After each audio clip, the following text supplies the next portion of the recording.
Well, good evening. How about give me an audio check real quick? Let me know you guys can hear me. Thank you, Max. Adarsh, thank you. So anyway, I was just hanging out with the guys over there at Kit's Space, and he had some technical problems. Disconnected him. I just didn't feel like going to bed yet. I just don't feel it tonight. So um, I was listening to a fellow talk about some hardships he's going through, and I mentioned in that space that I get a lot of that actually. I've had it since I guess COVID. People coming from different walks of life and whatnot, and asking advice on how to get through what they're going through, and most of them asking for quick fixes, sudden, solutions to a problem that, you know, I don't necessarily have a real fast remedy for. And some of them didn't receive it well. They tried to argue with me like I should bail them out, give them money to pay for this, that, and other thing. And if I did that with everybody that asked me, I would be broke. There's a lot of you that always ask, and I'm generous, I'm charitable. But if everybody asked for what they asked for, I wouldn't have anything. So it's kind of like when they say, Elon Musk, if he gave everybody $1 billion, he'd still have, and people don't know how to do the math. It doesn't work like that. But anyway, I don't usually have people talk on my space, but I'm going to let that happen tonight. So I don't know how it's usually done because I've never done it before. But let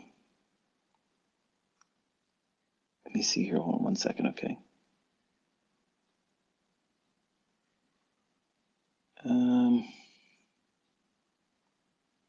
What your name is? Can you hear me? Hello, can you hear me? I can hear you. How you doing? First of all, I just want to say thank you for all the knowledge you drop on everybody before anything.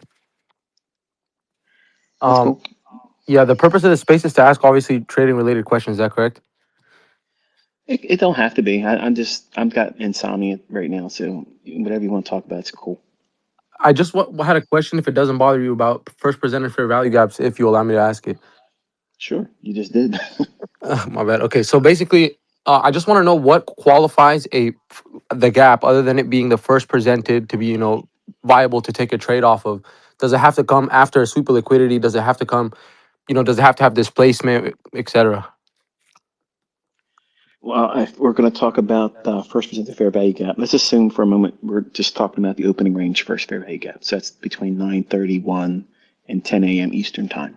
Right. Um, what I like to see is something in pre-session that has left a narrative undelivered, meaning, let's say we saw relative equal highs in pre-session and we felt that it was going to run for them, and it had already ran and made jagged on the lows. So sell side's been absorbed and it's been made jagged on the downside.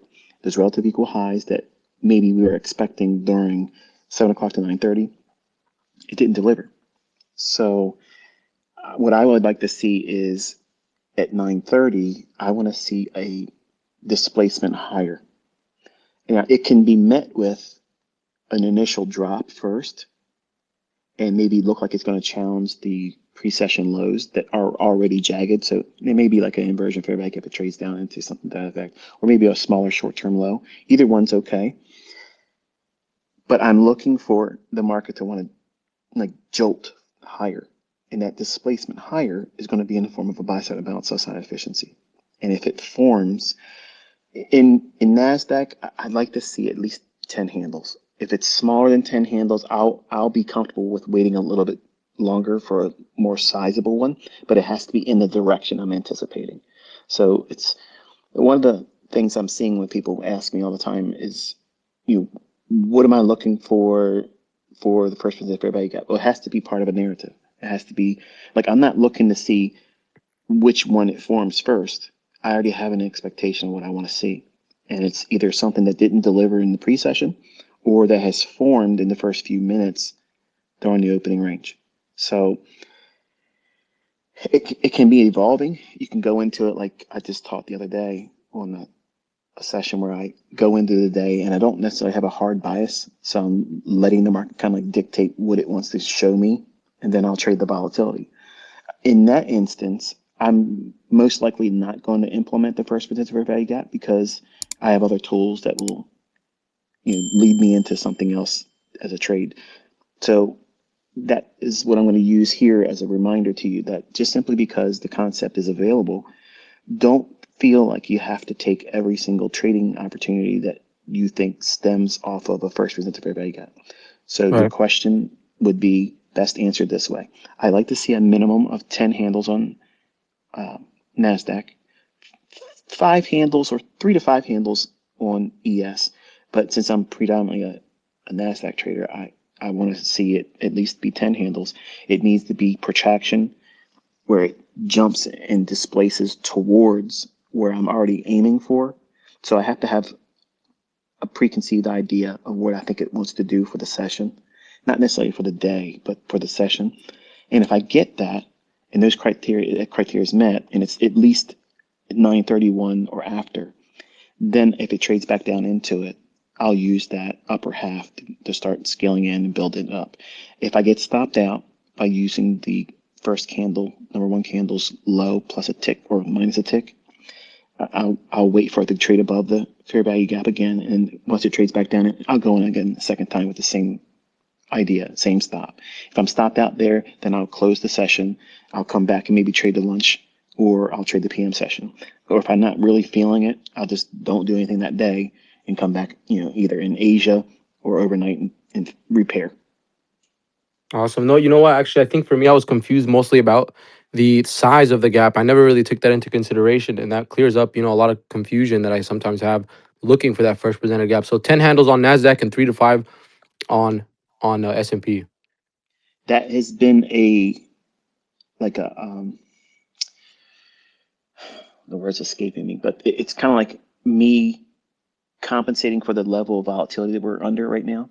Mm, Before we got to these really big wide range days and lots of give and take intraday, it would have been just the first percent fair value gap, and whatever that size gap would have been, that would have been enough.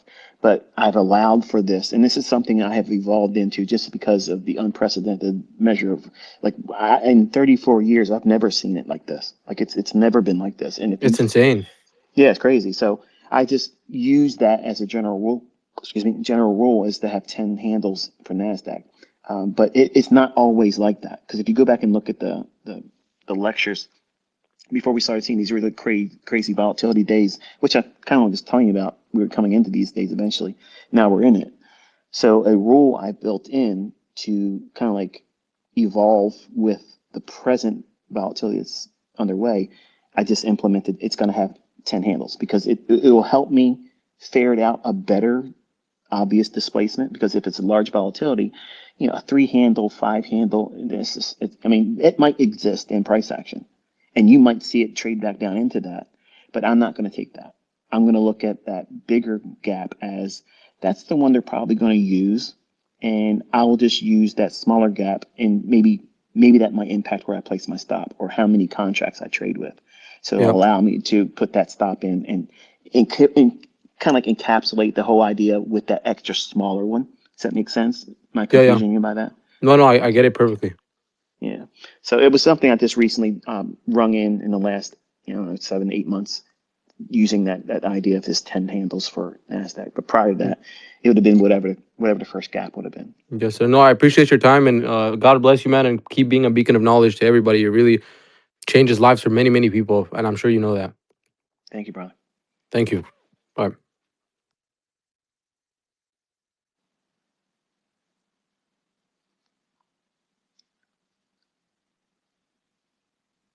Daniel, I believe you're next.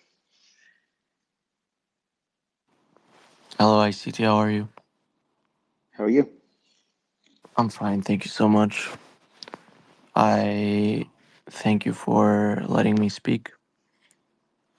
English is not my main language, so excuse me if I don't explain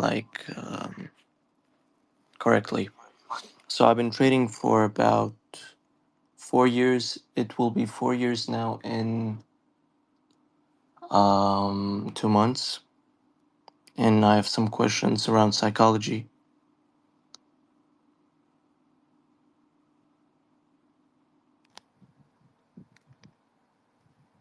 So, um, wait, I'm sorry. Just give me a minute. Okay, I'm sorry about that. So I've been trading for about 4 years, and when it comes to like reading the charts and everything, executing and managing trades and all that stuff, bias, all the technical uh, I do good. There, like it's not that I'm struggling. It's not that I struggle reading the charts, but it's when I do very good. That's when like things that's when it like I fall off. So I don't know like how to fix this. I've been struggling with this for a long time. Can you guys hear me? All right, so um I really struggle when it comes to psychology. Like I know what I'm doing, and sometimes I just know that I'm doing wrong and I still keep on doing it. Um like I have no problem executing. I have no problem like mapping my week, knowing when to trade, knowing when not to trade. But it's like when I can read the charts so good and my executions are so good, that's like when things really go very bad. For instance, last month I did a personal account with a deposit of $500, and I managed to trade that account to $7,000. Well, I can see what Kit was wrestling with. It might be there's a whole lot more people on the app right now because of the time. So we'll see if we can get Daniel back on. Just in the event that we have the opportunity and privilege to be able to continue doing this, um, if you're going to come up and hang out and talk with me, you don't need to do all that preamble stuff to say, hey, thanks, and just get right to it. That way we all, you know, you don't have to tell me all that appreciation stuff. I get it. If you're watching my stuff, I know you appreciate it. It's good enough. But I'm just looking for Daniel again to see if I can find him.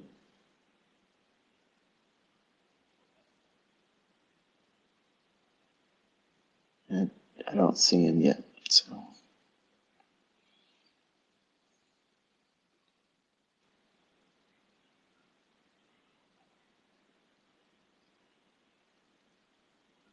it's a Seek World. Oh, sorry. Can you hear me? Hey, yes, Michael, can you hear me? I can hear you. Hey, Michael, I have a quick question about volume imbalance. I appreciate you letting me speak.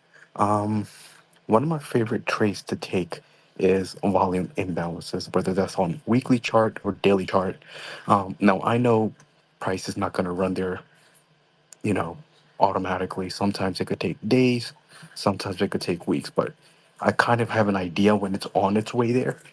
So whether I'm shorting to the volume imbalance or longing to the volume imbalance, knowing that that's where the price is going to go, I have two questions. One is, where do you recommend for to take profit? Like sometimes the price will go and it'll literally stay, not even touch the imbalance, like maybe one tick away or like maybe a few ticks away, and it'll start running the opposite way right away. And then a day or two later, it'll come back to volume imbalance and then go deeper in.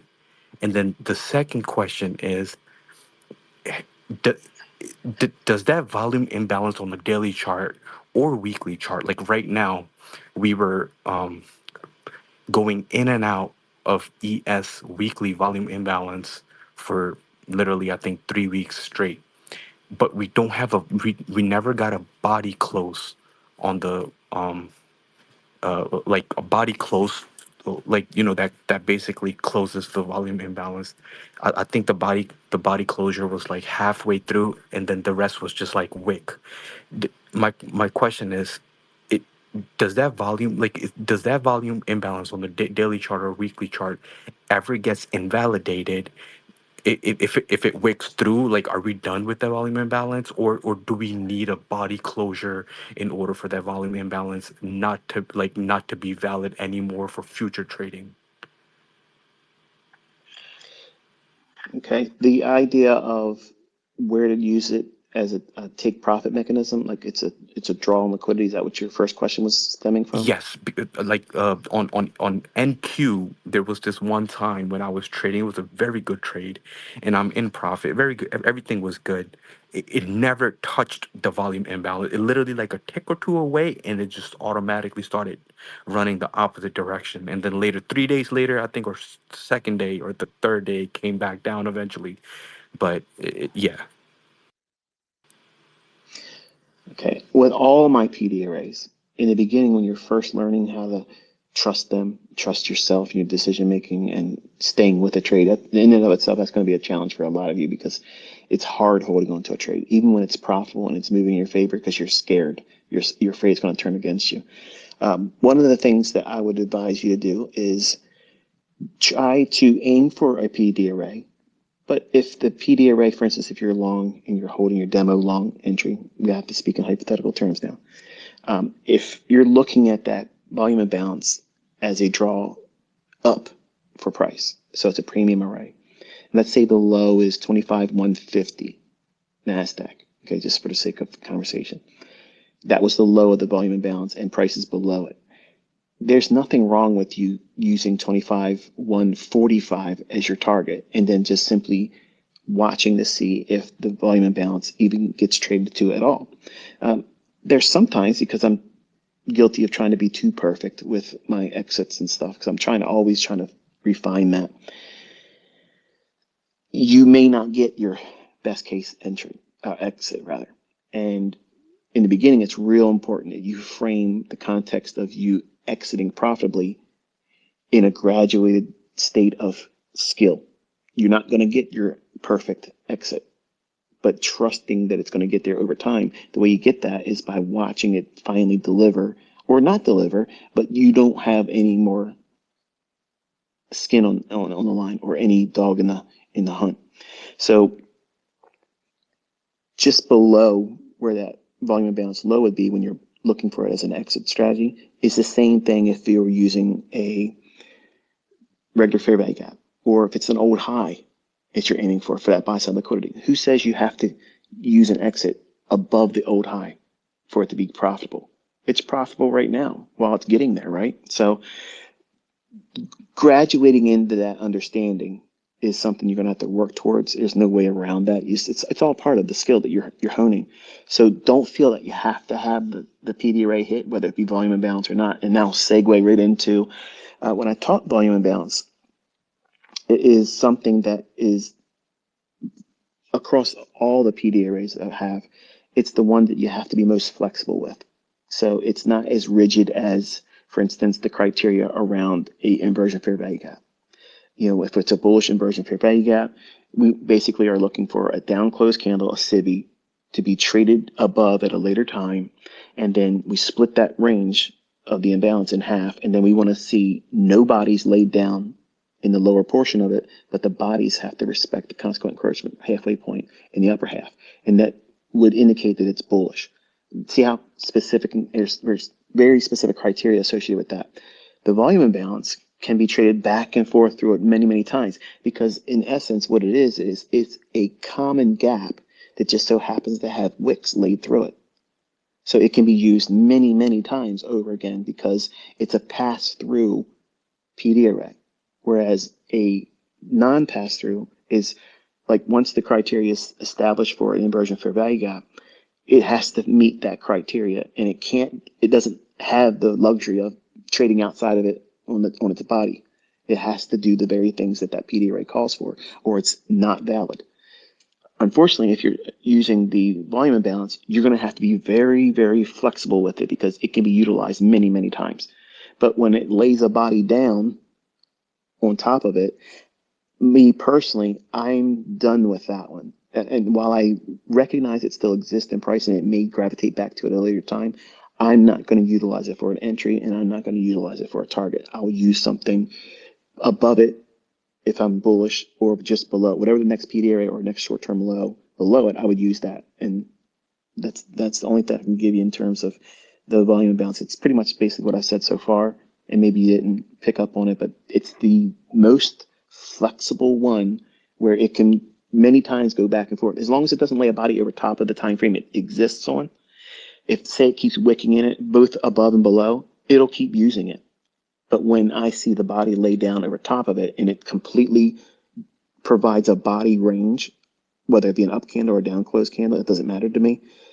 Once that's there, I'm aware that it's there in price action, but I'm not going to use it for any means of, not even for stop placement or management. I know it's there. It may use it. Price may use that, but really, I'm not interested in it at that point. Does that answer your question? Yes, Michael. So if the volume imbalance is on a weekly chart, it has to close with a weekly body, correct? Because sometimes, like on a daily volume imbalance, when you look at the daily chart, like the daily candle will wick out of it, there will be no body closure. But on the 4 hour chart, you will see body closures. If it's a daily volume imbalance, a daily body has to close on. If a weekly body has to close on it in order for you to feel like, okay, I no longer need to, this volume balance no longer has any interest to you. Carrying the levels, transposing those levels from the time frame that it forms on down to lower time frames is effective use of it. But whatever time frame it forms on, once a body's laid over top of that on the time frame of its formation, doesn't matter anything lower time frame because it will by definition go back and forth and you'll see bodies laid down over top of it. But wherever you noticed it and you classified it, okay, that's a volume imbalance on the weekly chart. Once the weekly chart lays a body over top of that, it's no longer valid to me. Got it. So weekly volume imbalance, weekly body necessary. Understood. Now on the ES, we were in and out of that weekly volume imbalance for like weeks, for days, right? We have a body closure, but not all the way through. Does that mean that the chart has left that portion of volume imbalance not without a body closure, because in the future we're very likely to see the price come back up? Yeah, maybe. It could. I'm not going to sit here on a Friday night without the chart in front of me Yeah. and give you my. I don't know. It could do that. Yes, but Okay. if it's laid the majority of a body on top of that, even on a weekly chart, me personally, I probably would look at that and say, okay, there's probably going to be something else I'm going to use because I wouldn't want a body laid down inside of any portion of the volume imbalance. Once a body's inside there and there's a close of any kind inside that, I'm not interested. That means you laid a body in it. When I first when I first kind of like coined the idea, it would have to be a complete cover of that volume imbalance. Any portion of it now, because of the volatility we're at, I'm okay with saying I'm done with that one. Let me look at something new. Okay. Thank you so much, Michael. Thank you. You're very welcome. Bye.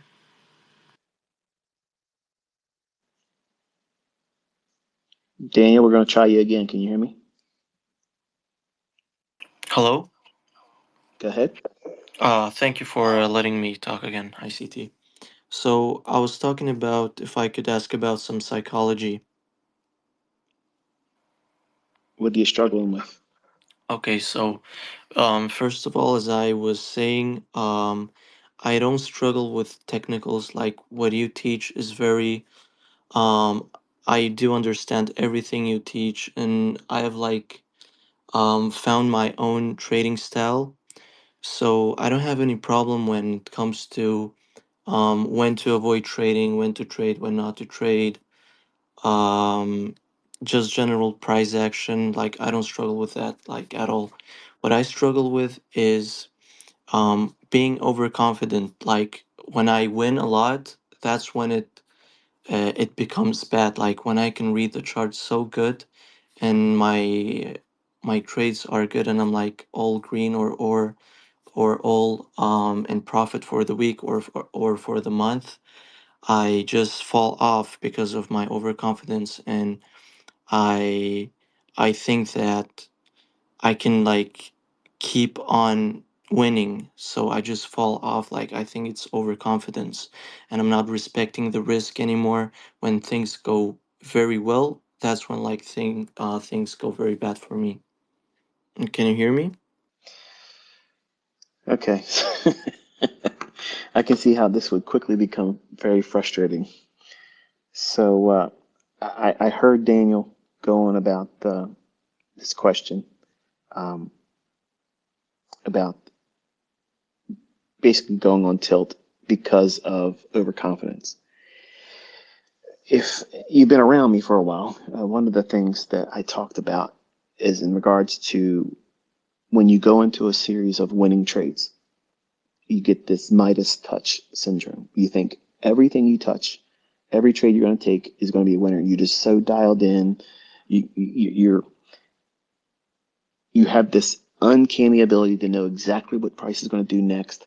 And the last several trades for the entire week, you've been just killing it, slaying it. And even when scaled in terms of your contract sizes, everything's still delivering, and it's just like a sense of invincibility. I had a bout of that when I first started learning how to trade better, not just simply read a book and think I know what I was doing. And I had that little short period of time where I thought I had everything corrected.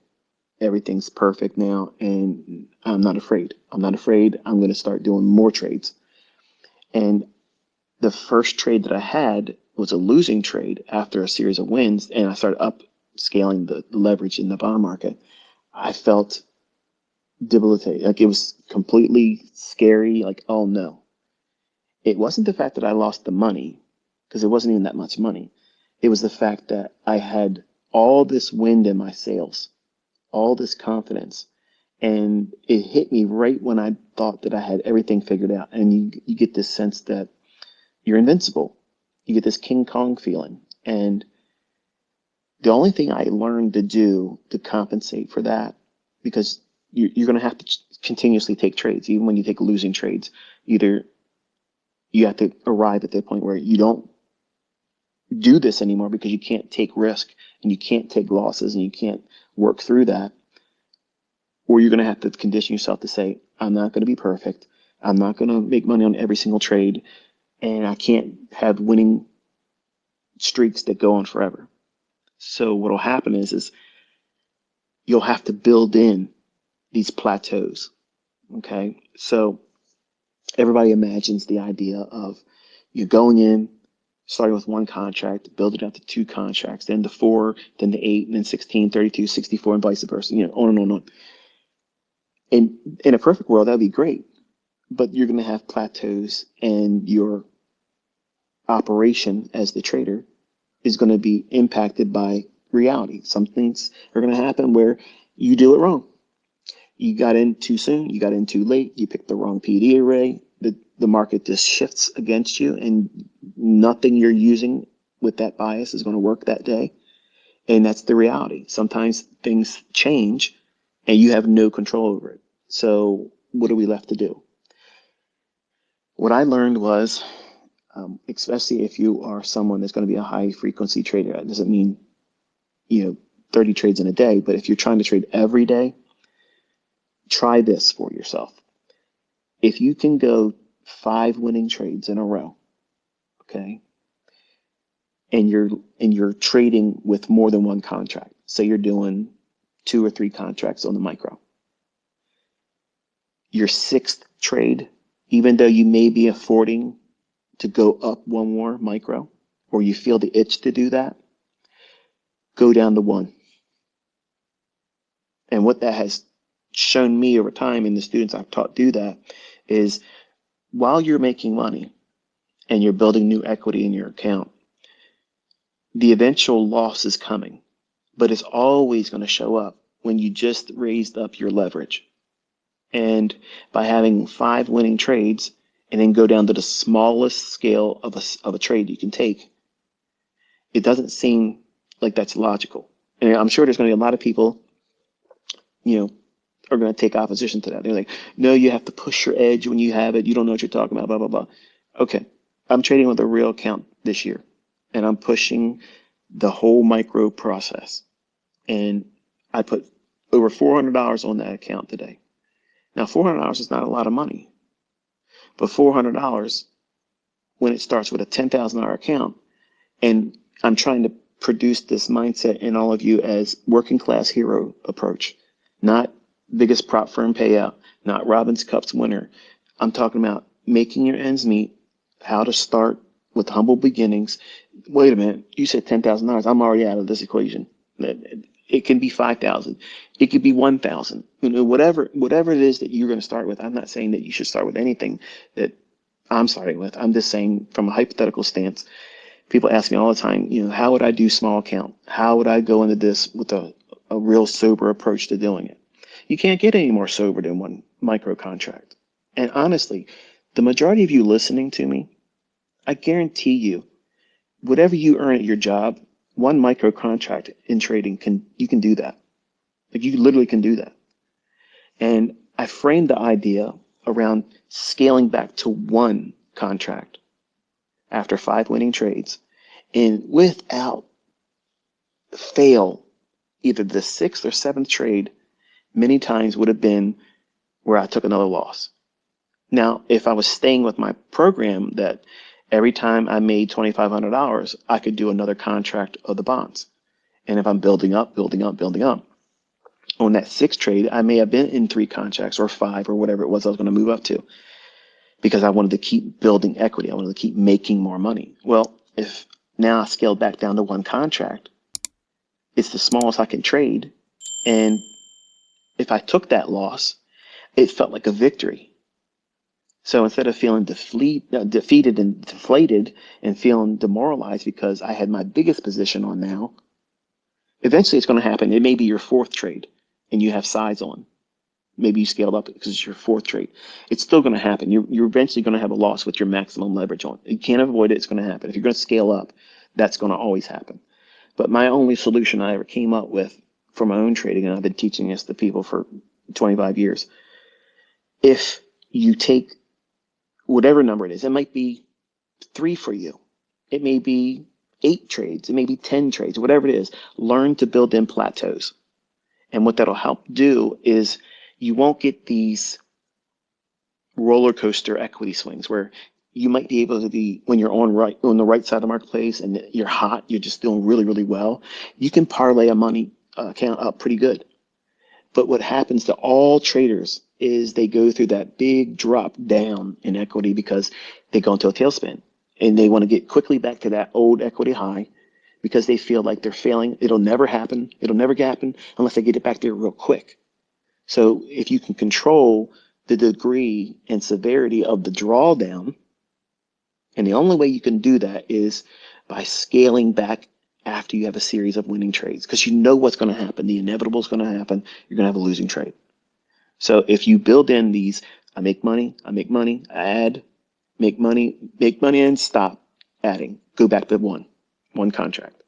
Trade that, okay? And if you don't get stopped out or take a loss, go up one more contract. If you don't get stopped out, go back one more contract. And do that. It feels like it's slowing you down. You're never going to get to your goal. But as I mentioned when I opened the conversation up this week with the micros,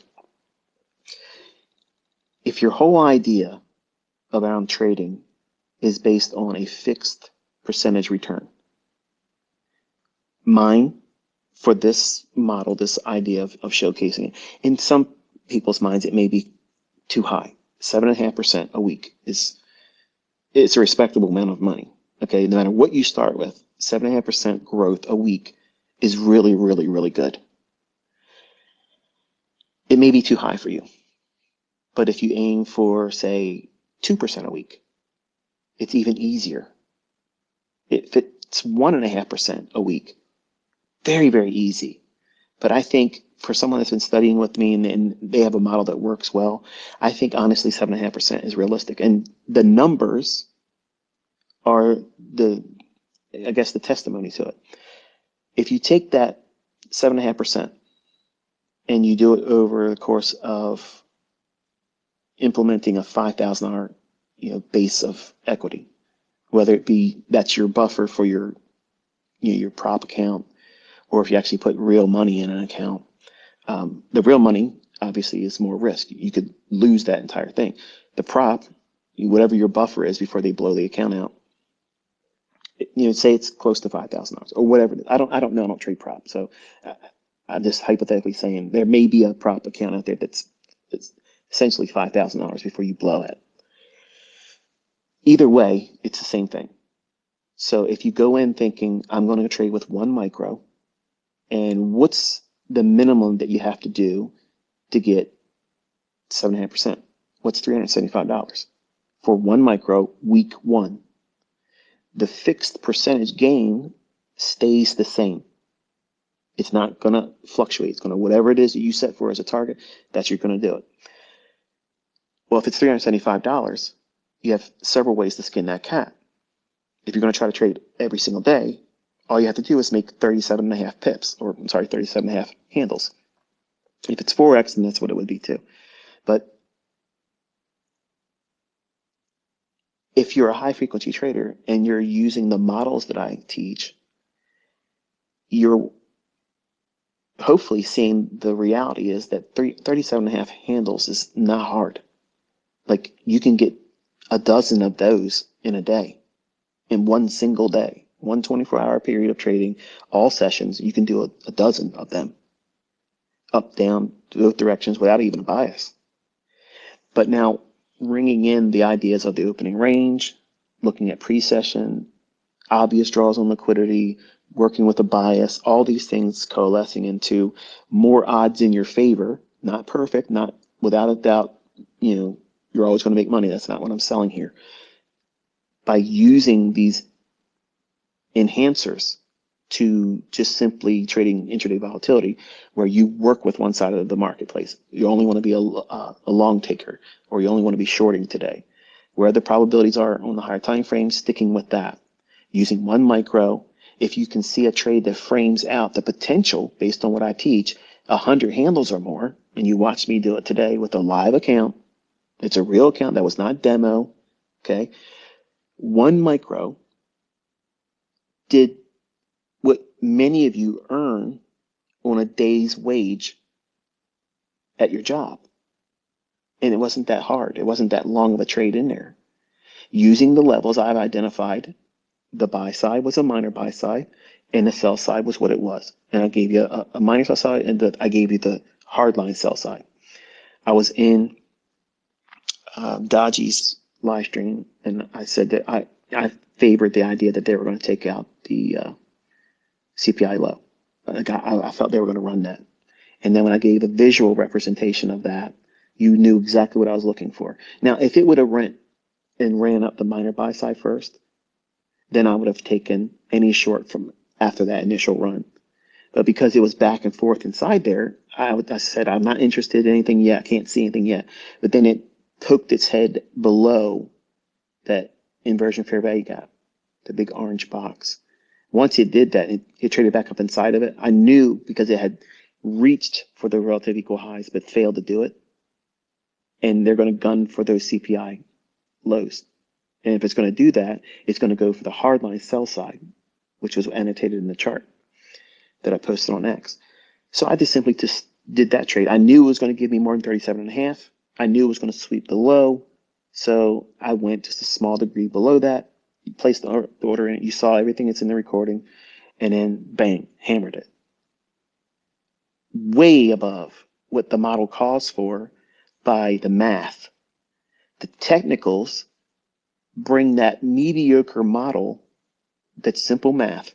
If I want to make 7.5% a week, all I need to do is find a trade each day, 5 times a week, for 37.5 handles.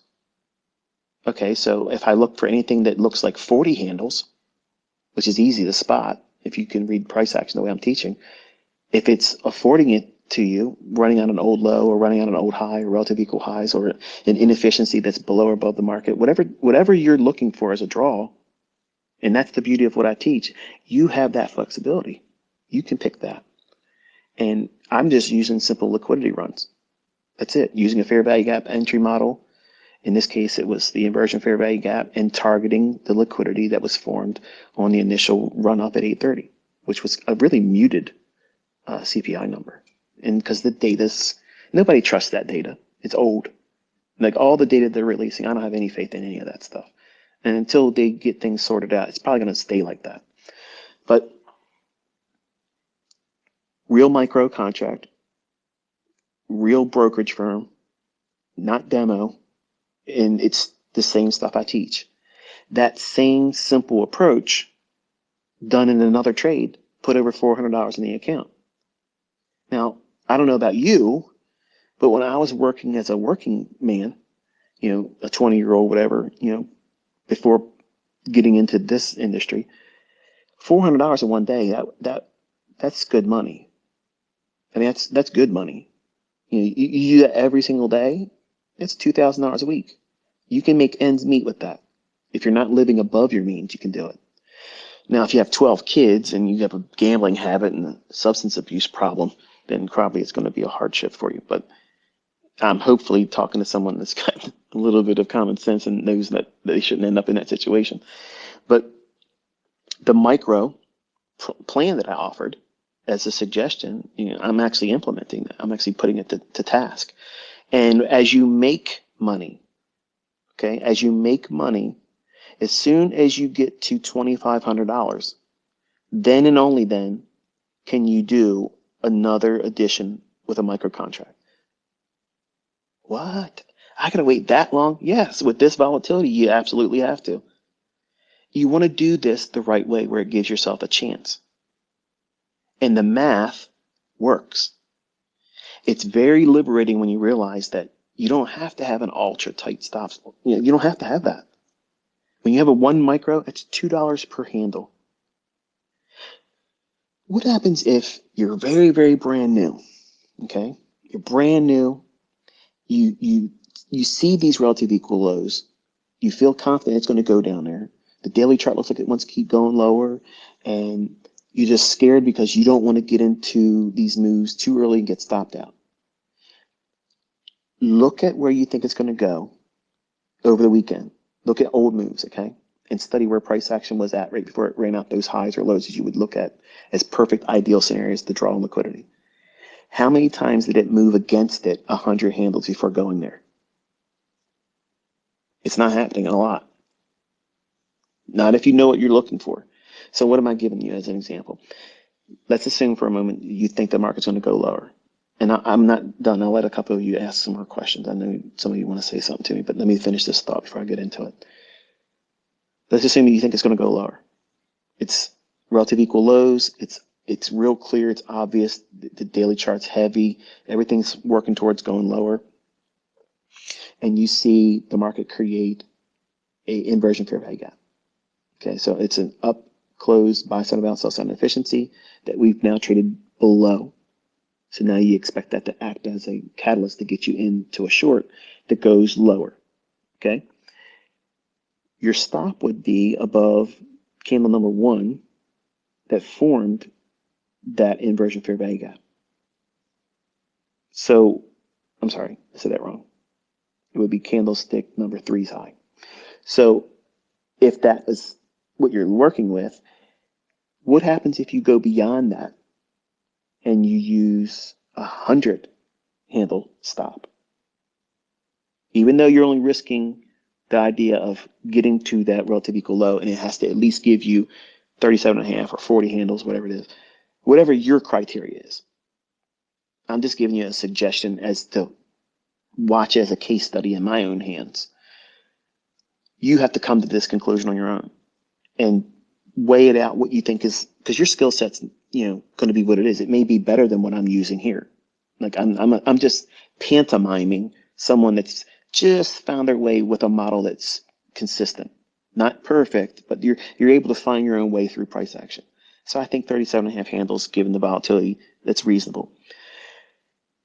But if you use 100 handle stop and your minimum expectation is to have 37.5, or we'll just roughly call it 40 handles, and you're looking at a trade that can yield more than that, but you only need less than, you can have a stop loss of $200 risk and then see how many times it goes in your favor. And you may have a negative R as you start this. And you'll see many times, if your analysis is correct, you will be building in a big buffer. And if you lose $200 and you lose your mind over that, trading's probably not for you. Because what are you going to do when you're trading and you have $3,000, $4,000, $10,000 on risk? You may not be able to ever trade that leverage. You may never be able to do that. It may be something that says, I just can't do that. I can make money consistently. I can make $500 a day over here and $1,000 a week consistently, but I can't take a stop out or draw down, or in one trade I'm losing over $5,000. I can't wrap my mind around that. And I have students have came forward and said, look, I do great as an income trader, but I can't build it up. I've tried everything I could. And as a mentor, I've done everything I could to educate and encourage and tell them to do this, do that. Something happens in them, they wig out and they can't do it. Is that failure? No. It just means that that's your barrier for right now. Will it always be there? You don't know, and I don't know. But trying to plow through it and force your way through it because you want to make more money, that's the wrong thing to do. So stay in income-based trading and then work towards trying to grow through it through growing pains, but trying to smash through like a wrecking ball. Like I'm gonna get on the other side of this because because I want to make more money. Maybe you're not equipped for it yet. Maybe you need 5 more trading years where you're just making very good living, 6-figure living income. And then something will happen to you where you've matured or you've built up enough money, even as an income trader, that your nest egg is like you can take on a little bit more risk. So even though you may only have $50,000 or $100,000 in your trading account, that $5,000, isn't so impactful even beyond what you lose in your account because you have reserves in CDs, fixed income, real estate, wherever you have it parked outside your trading account. So there's a lot of factors here, and that's what I'm trying to implement and put your focus on something that's the smallest degree of emphasis, which is one single micro contract. I'm not trying to make more than anybody else with that one micro contract. What I'm trying to show is this logic works. This is how you implement it. You go in looking for this. We're not reinventing anything. You guys understand how I trade inversion fair value gaps. You understand how I target liquidity. I gave you the lines that I'm going to use today. And 2 trades, bang, micro, there it is, over $400. Real money, okay? Real money. And my suggestion to you is, what would something like that do for you? Forget all the other stuff you see people doing, whether it's my students or somebody else that's, repping another strategy or whatever. They may be making millions. I got $1 million in payouts. Okay. How's that help you? Where's that putting bread in your pocket? How's that making your bill money easier on your own wallet? If it ain't, then it's useless. You can, all the claps and support and like nod to them like, yes, well done. But at the end of the day, you can't spend their money. So I've had so many people ask me, can you just show us outside of a demo account? Can you just show us what it would be like for those individuals that want to make that transition finally from maybe doing prop, or they've been doing demo enough so now they feel confident. They have a skill set that they can trust in their own hands. They make their own decisions on their own. They're not looking at somebody else to influence them. This is just one way. It's not the only way. It's not the be-all, end-all approach. But I'm trying my best to be a practical voice of reason where it's going to be very difficult for anybody to argue against this as a good starting point for someone that's just trying to now take on real risk. It's responsible on both my part as the educator, and it's responsible on your part as the person trying to implement this information. Because if you're going to try to really risk money, you don't want to do it with a large degree of risk in the beginning, because you can set yourself back in progress by going out there and blowing out real fast. It'll make you afraid of every trade that you take in the future. It will always have that impact on you. It creates scar tissue. So isn't it reasonable for you to try to go in and say, okay, if I take a trade with $2 per risk, per handle per trade, as a trade that takes 30 handles of drawdown, that's $60. You probably spend more at the McDonald's drive-through than that. And how many times you've gone through the drive-through and the meal wasn't even that good? You wish you wouldn't have went there. But you're still going to come back to the drive-through tomorrow and get your breakfast before going to work, right? You're going to go back there and get your kids the stuff. You're going to be doing everything at that same place. You're going to keep frequenting. You're going to say all the time in the world, I'm never coming back here. But you'll be back there before the weekends. So the same mentality needs to be applied with your model. You might take a loss. It may not work for you. But it has to be a loss that you know that this is reasonable. It's not perfect. I'm not going to be perfect. I'm brand new at this. So let me just expect this to happen once in a while. And be thankful that when it does, it's not taking a lot from you. And you'll see being imperfect is still profitable. And I'll say that again. You can be imperfect.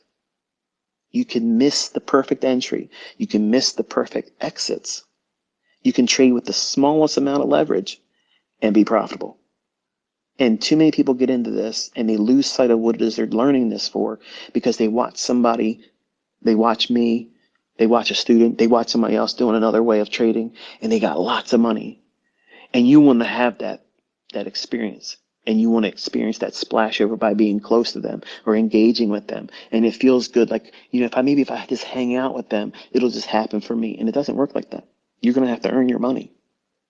And I'm hopefully going to be able to communicate that effectively to the individuals that always wrestle with, I got to make a lot of money or I'm not satisfied. Well, if you walked outside your house and someone was nice enough to send you every single day in an unmarked envelope, they were putting $150 in an envelope and leave it in your mailbox every day. Are you going to complain about that? No, you're not. You're going to be thankful. You're going to hope it doesn't stop. You're not trying to ask for more. You're not going to try to leave a note and say, hey, can you leave me more? You don't offend the person that's gifting it to you. And that's what you should be doing with your model. Your skill set and your model in the beginning, be content with enough. Don't say, I've been making money. I've been doing this for 4 days now. Now I'm going to go up and trade a mini. No. You're going to feel like you want to do it because you've been doing something profitable. You've never experienced that before. So you think you've conquered that. No. Stay in it for a couple months. Learn to be an income-based trader. Income-based trading is the surest way of profitability.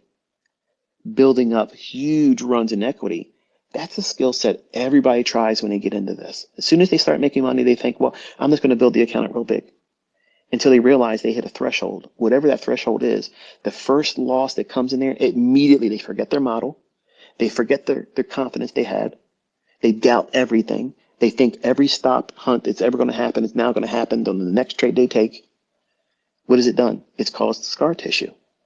And you're afraid. So much so that even if you did use one micro, you're going to feel the weight of the right or wrong end result of that trade. Why? Because you were rushing to do something you weren't psychologically prepared to do. So you have to build in this plateauing. As you make money, as you make winning trades, if you have more than one contract, scale back. Now, what would you do? I'm going to say this part and I'm going to take the next person to talk.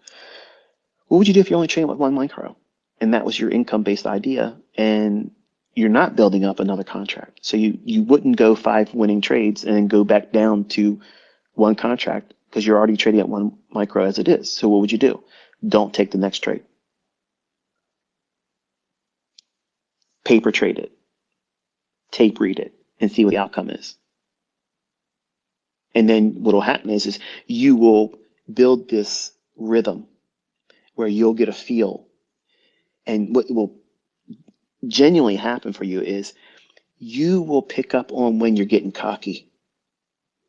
You will feel like you're King Kong. You're the big swinging dick in the neighborhood. You know everything. You got it all mapped out. You're going to be so rich and all you have to do is push a button and it's all going to fall in your pocket. That moment when that happens, you'll be more sensitive to it instead of saying, when you feel, yeah, I am that good. And I'm so good that I'm going to go and trade even larger. In fact, I'm going to trade silver right now because I have big balls. I have big balls because I've made so much money trading in NQ. And I'm going to go out there and conquer silver now. And then when you do, silver takes you and throws you and ragdolls you. And you lose 10, 15% of your account. Like that. That's a lot of damage. Emotionally, ego, psychologically, you've harmed yourself. And that carries over for the rest of your career. You're all going to have that moment where you've done something to yourself that if you could have just stopped yourself before doing it, you would have never remembered that ever again. If it would have been a smaller loss on a 1 micro, never would have bothered to worry about it again. But that first big loss where you have size on, or you did something in a market you're not used to trading because now you feel like you got the Midas touch. Everything you touch is profitable. It bites you. And then you're going to regret. You're going to have remorse. And it's going to cause you to second guess everything you do. And the only way you can prevent that is by building in this control mechanism where you have a model that you follow. You're going to trade and take trades until you get a stop out. If you get a stop out, you drop down half the leverage you just took a loss on. If you get stopped out again, drop down and lower your leverage. If you're aggressive about cutting back, if you're trading with 3 micros and it's your 3rd trade that you win on, your 4th trade, you're allowed to take that same trade again. If you take a loss there on your 5th trade, don't trade 2 contracts. Go right back down to 1. You need the plateau. You need to build in these. Well, think about the exchanges. They have circuit breakers. They only allow the market to drop so much, and then it has to trade up a little bit before it's allowed to, freely trade again and go lower. You have to build in circuit breakers for yourself, and it's just you controlling how much you can do something and when you can do it. But if you go in there and just plow ahead thinking, I'm just going to use, whatever aggressive model of risk management you're going to implement, optimal F, Vince, his name's escaping me now. The guy that Larry Williams used for his optimal F approach to money management. Whatever your form of money management is, all of that stuff when you're winning is great, but there is a loss out there. It's in the offing. It's going to happen, and you want to be able to control yourself and have a track record of you having implemented this in the past, where you, even though when you're on a winning streak, you're sober mind, you say, okay, I have been winning. And while I may not be feeling overconfident right now, I am aware that an eventual loss is coming. So what I'm going to do is I'm going to prepare for that. My leverage affords me 10 mini contracts because of the equity I'm trading right now. So I'm afforded $200 a handle because my equity allows for that. But because I have taken 5 winning trades, I'm going down to 1 mini. Now, for some of you, the way you're going to do it, you're going to like, ain't going to happen for me. And you're going to blow your account. You're going to blow your combine. You're going to blow whatever it is you're trading. And you're going to waste money trying to rush to get back to that old feeling of what it felt like when you had this much equity or you were that close to a payout. If you would have implemented this idea when you were just $100 away from handing a payout to yourself on these prop firms, if I had $1 for every person in the world that trades these prop firms that sends me an email and says, you ain't going to believe it, ICT. I already knew what they're going to say. I was only this much money away, and all I had to do was make this much money, and I could have got 10,000, I could have got 50,000, I could have got whatever it was they were going to get as a payout. And they impulsively traded larger leverage because they felt That's all they had to do is get something big to push them through the finish line. And my response is always, what would have happened if you just would have did one micro contract and you used the whole session to get that? You would have accomplished it. And you could have weathered being stopped out a few times and still been very, very close to getting your payout. And it may not have happened that day, but you could have went in the next day, still trading one micro, and got yourself to that payout. I never thought about that. Right. Because you're drunk. You're drunk. You're drunk on new equity highs. You're drunk on the euphoria of winning. And you think that the next thing you do is going to be the bigger payout, the bigger win, because you're not satisfied with getting $75 as a win. 37 and a half handles on one micro. You've lost your first love. You're doing this to make money. You're doing this in a way where you can do it without any fear of loss. You're doing it with accepting the measure of risk that's afforded to you for the leverage that you're using. But what happens is you don't feel that anymore when you're winning. And that new equity that you see in your account, that's not real money. It's not real money, folks. I don't care if it's a live account or not. It's not real money. It's only real until it ends up in your bank account and you're holding it or spending it. It's all digital money. It's a number. You have not realized that money until you had a withdrawal wired to your account. Then it's real. But you look at that number while it's still ticking around in your trade. I'm up $5,000. Oh, I'm up $6,000. Oh, you're all hopped up on goofballs. So you have to find a way to measure your expectation, rein in your euphoria, manage your fear, manage your uncertainty, and your greed by plateauing. Whatever number it is for you, you win, you win, you win. The fourth trade, it might be a loser. So if you have size on, scale back to the smallest one. If you win, you still made money. But if you lose, you didn't lose the most. And that's real important to do in the beginning stages of your career. You have to structure a way of losing in a balanced approach. You don't have to blow the account. You don't have to have breakneck drawdowns to just meteoric drops. You don't have to have that. But some of you think that profitable trading, world-class Robbins Cups responses to building an account where you have to go up real fast and drop down a lot and real jagged up and down. You don't have to do that. You don't have to have your equity curve look like the silver market's chart. Looked great going up, didn't it? And then that's what an account equity looks like when you blow it. And it's completely avoidable.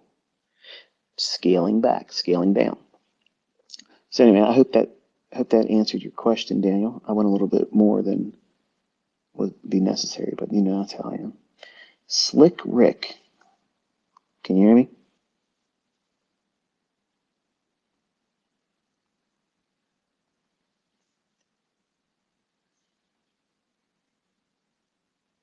Did you drop off?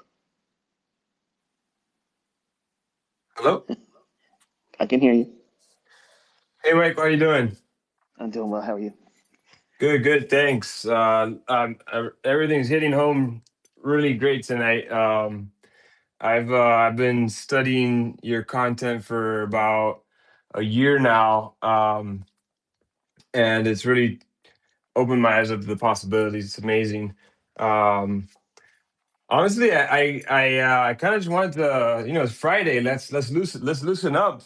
We don't have to talk about trading the whole time. Yeah, I whatever you was, want I to talk was about. I was really liking the conversations, kind of about prepping and going over, what we can do. Going back to that space about 3 weeks ago when you were wanting to get uh, more info about how to prepare ourselves, hear from people that have been in these situations. I live in Miami, Florida, so Sorry, I'm a little out of breath. I was doing a little bit of a workout. Um, I live in Miami, Florida, and I've lived through a lot of hurricanes, and it's really important to make sure that you're prepared for everything. And I remember as a kid, I went through Hurricane Andrew. Uh, that was in '92, and I remember, trees were falling down. We were filling up bathtubs before the water plant was um, shutting off, so that way we would make sure to have enough water. Just little things, making sure we had chainsaws and stuff, so when things did resume back to some sort of normalcy, we were prepared. Uh, it was something that I think we should definitely touch on. I don't know if you have any questions as far as that goes, but Well, since you raised the topic up, yeah. um, obviously as a Floridian, you know what it's like when a hurricane happens and there's extended periods of no power and no gas, no Yep. resources. How would you how would you right now today, let's say for instance, the Lord forbid this, but by the way, it's probably going to happen eventually. We're going to have a weekend, or it could happen on a weekday, where people just lose their mind and get out there and act a fool. What would happen if your area was affected by that and there was extended periods of no power? So your internet may be affected because of that, unless you have Starlink. Do you have Starlink, or do you use a regular high-speed connection? I don't have Starlink. I've been wanting to get one because it's just such a valuable resource right now. I do have some like two-way radios that go pretty far for talking to family because I got a lot of family nearby. But I would tell you, it's just from my experiences down here. Whenever there's a hurricane, it just becomes pandemonium. It's Hmm. it's it's wild, and everybody's out for themselves. Everyone's taking as much as they can. Not, the shelves are empty that same day, basically. Whenever they put out the notices, you can't get water, you can't get toilet paper, you can't get the simple things. And if that were to happen, you definitely need to be prepared. Generators, batteries, flashlights. Like I said, even we don't know what could happen. Type of event where like you need to have access to even be able to leave your city or whatnot. Um, what was the exact question you wanted to know? Like if it was pandemonium, what would I? Well, how would a civil unrest or another hurricane Mhm. where it knocks out the power and your Yeah. internet, how's that going to impact your trading? Or let's just say Uh huh. you still have a connection, but Okay. you have all this stuff going around you. There isn't a lot of things you can get from the store. You didn't stock your house up. You didn't do it ahead of Right. time. How is that going to impact your decision making as a trader? I mean, Oh sure, my we can all goodness. say it's going to be I easier mean, for you, or is it going to be harder? I mean, it's without a question. I don't even think I would be trading, to be honest, because that's going to be the least of my worries at that Right. moment. And the stress levels you're going to be under. The last thing you're going to want to be thinking about is the charts. You're Right. it's you know. You're going to be saying, I wish I would have bought some extra this or Yeah, that. yeah. Forget Yeah, about trading. You're worried about all the basics that we take for granted every day, exactly. basically. You know, um, and just one thing I will note though is if you've lived somewhere where you've gone through these things, there is a sense of community when these things happen. So if you're in a place where things like this don't happen, you have to be extra careful because Mm. like I said, people that grew up down here, you know, shit happens and people lend hands out, uh, everybody after Hurricane Andrew, I remember trees were falling, streets were blocked. I was out there with chainsaws and machetes and everybody's helping each other, moving stuff out of the road just to kind of get back to some normalcy. Mm. Um, so it's very interesting, but I do worry about people that live in other places that haven't gone through this because the level of unrest and the pandemonium that's going to happen in areas that are not used to that. And even as far as like, the emergency services, like those people haven't really dealt with it either. So they're going to be freaking out. So Right. that's something that, like I said, if you're in an area that's never experienced it, oof, I would not want to be there. Before we brought the conversation up in our community, has it ever been something that you thought about prior to, or just never given any thought? Oh no, man! Like I'm not in a position to be like a full blown prepper, but I want to be, and I think that's something that you know I don't have the resources right now to do it, but if I did, I would be full blown prepper because I'd rather need it. I mean, have it and not need it than need it and not have it. You know? Well, I mean, it's something you can do a little bit each week with. I mean, if you buy like 5 or 6 extra cans of stuff that you know you're going to eat, it's non-perishable. Right. You build it up that way. Some water filters, some water containment, like Jerry cans. They have a nice one they just released. It's like you pour water into it, and as you Mm-hmm. pour it out, it filters it, and it does like 5,000 gallons. I have a lot of high price water filters and reverse osmosis in the house, and I have 50 Right. gallon drums that catch rainwater and whatnot. But with the stuff they spraying in the sky, I'm a little reluctant to just drink that. I still have to filter it. But Right. I think that as you make money, in today's evolving world globally, not just here in the States, I think we're going to start seeing some things that's going to require us to have a little bit better preparedness. And it's peace of mind, it's insurance. And having a little bit extra things that, and if your way of life was interrupted, your internet was interrupted, um, your power was interrupted, your ability to heat your home or cool it down, and like you're in Florida, it gets hot down here. Oh I don't yeah. like going down in July and August. I can't stand it. It's like the surface of the Uh, sun down here. I don't blame But you. Yeah. spring and fall and wintertime, I don't mind it so much. But Yeah. when it's real hot, I tell my wife all the time, she's like, you want to go down? You know, I'm not going to go down there. I don't want to go down there. It's too hot. But having some kind of a backup, if you're going to be an active trader, you know, a more reasonable thing would be if there's that much turmoil going on, you said it yourself, you're not going to want to trade because you're going to have bigger things to worry about. But if it's not that bad and you're just without power, without internet, having some kind of a backup, otherwise you're not going to be trading. So me personally, Mm, I'm considering Starlink because why not? It would give me the freedom to do, like if I go out with my RV, I have yeah. I have a link up there because we have a system that, depending upon where I'm at, it isn't always good. So Right. I'm contemplating Starlink. I just got my brother into trading, and I've been teaching him as well.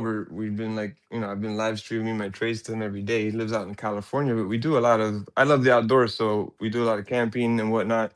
And I've been telling him like, man, how great would it be to just have your Starlink and then like you wake up, do a trade, make your money, and then we're out hiking the rest of the day. The That's freedom living.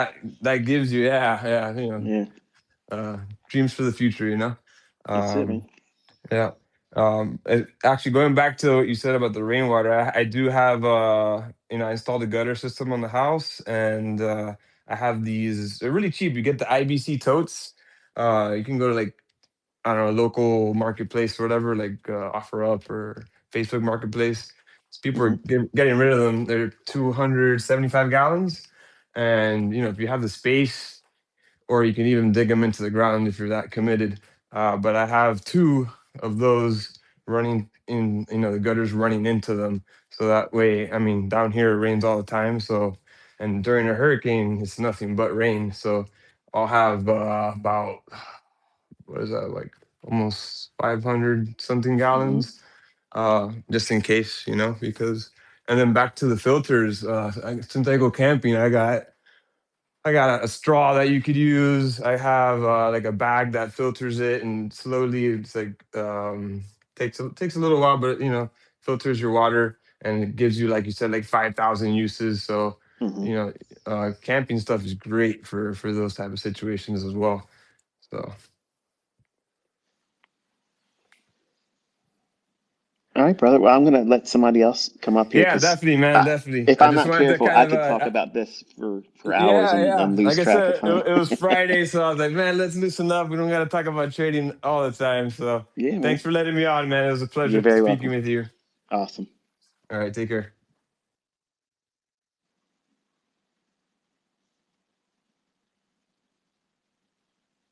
Abundant Luciano. Can you hear me?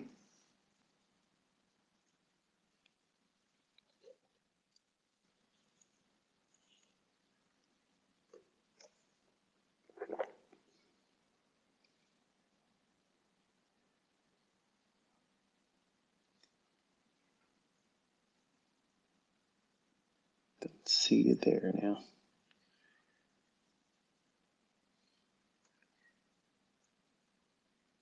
Jeremy Razan. Can you hear me?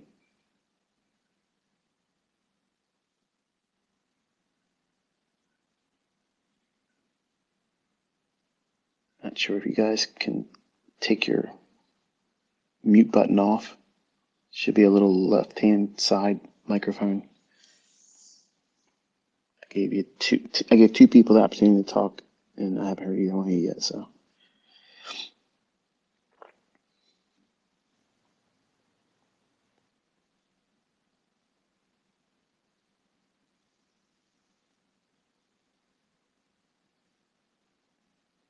Obley, can you hear me?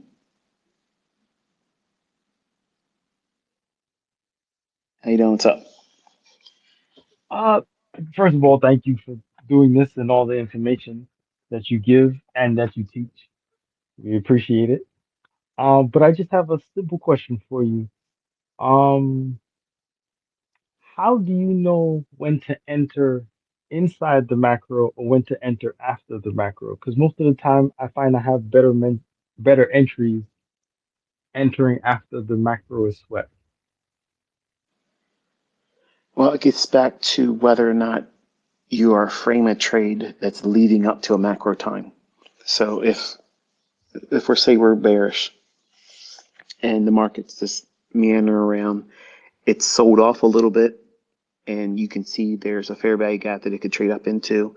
Then it's simply a matter of anticipating it trading up to it during the macro time. So that's obviously giving you time to engage with it for the entry.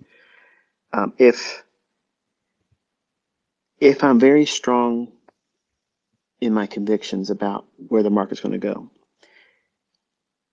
in recent volatility, there's been some times where the move will not deliver right during the macro time, but just outside of it, just a little bit, maybe 2 or 3, 4 minutes after it. Whereas before, I'd be like, well, let me see if it wants to go, and then I'd get a lower PDA rated to get involved in, but not so high up on the sell side of the curve. In this volatility, I would still trust it because things are all messed up. We're getting delayed data. There's a whole lot of manipulation. People are being exposed with weird stuff they've been doing around the world. So there's a lot of chaff in the delivery of price action. So while perfect precision during a 20-minute macro time would, in past history, tell me this is what I'm looking for all the time, I'm finding myself affording a little bit of coloring outside the line. So knowing what you're looking for, how strongly convicted are you about the idea? And the macros are obviously the best case scenario, but don't be surprised if it's trading just past it time wise. I'm not talking like 20 minutes, but like 5 minutes or less. I think that's a very forgiving barrier to still to operate in. But I don't think that anything more than that would be considered. And I don't know how the other end of your question was framed, but I think I answered the one part of it.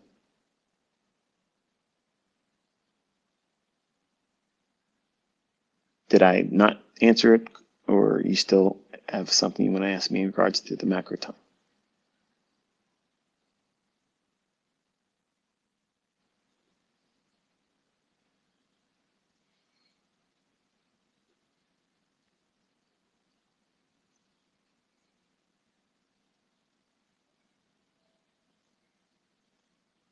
once,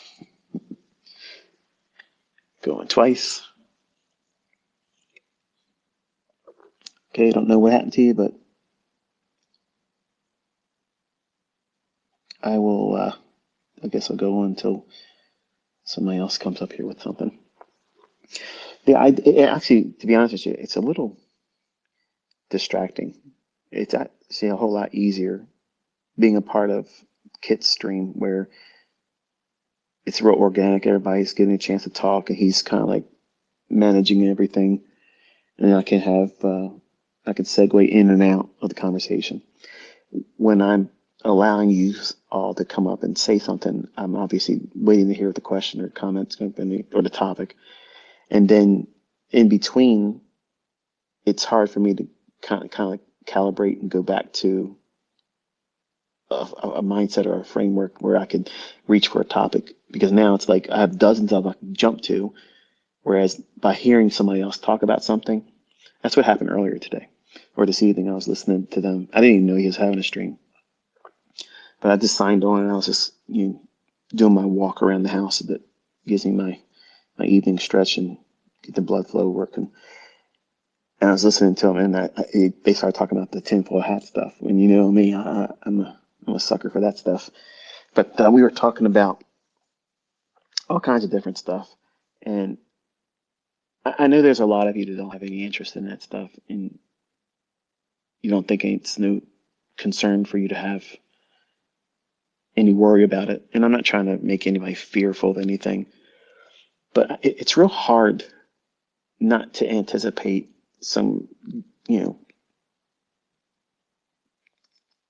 total nuttery. Like how much, how much of the, and I mentioned this in the Traders Roundup, where people talk about conspiracy theories and, crackpot ideas and whatnot. And I made a mention of, how many conspiracies are left? Like how many are there left? Like, the guy I was just talking, Slick Rick, he lives in Florida. I was looking at a couple video clips guys sent me, and they said, look at this. What do you think this stuff is? And it's something in the air, down there. Is it balloons? Is it, those drones or whatever? I don't know. I have no idea. I'm fascinated with it. When we were looking at all that stuff in New Jersey and whatnot, we saw a couple things flying around in Maryland. And then later on, just this past year, a company came out and admitted that it was their company. They were implementing their drones, and they stayed up in the air for a long time. So that's kind of impressive. But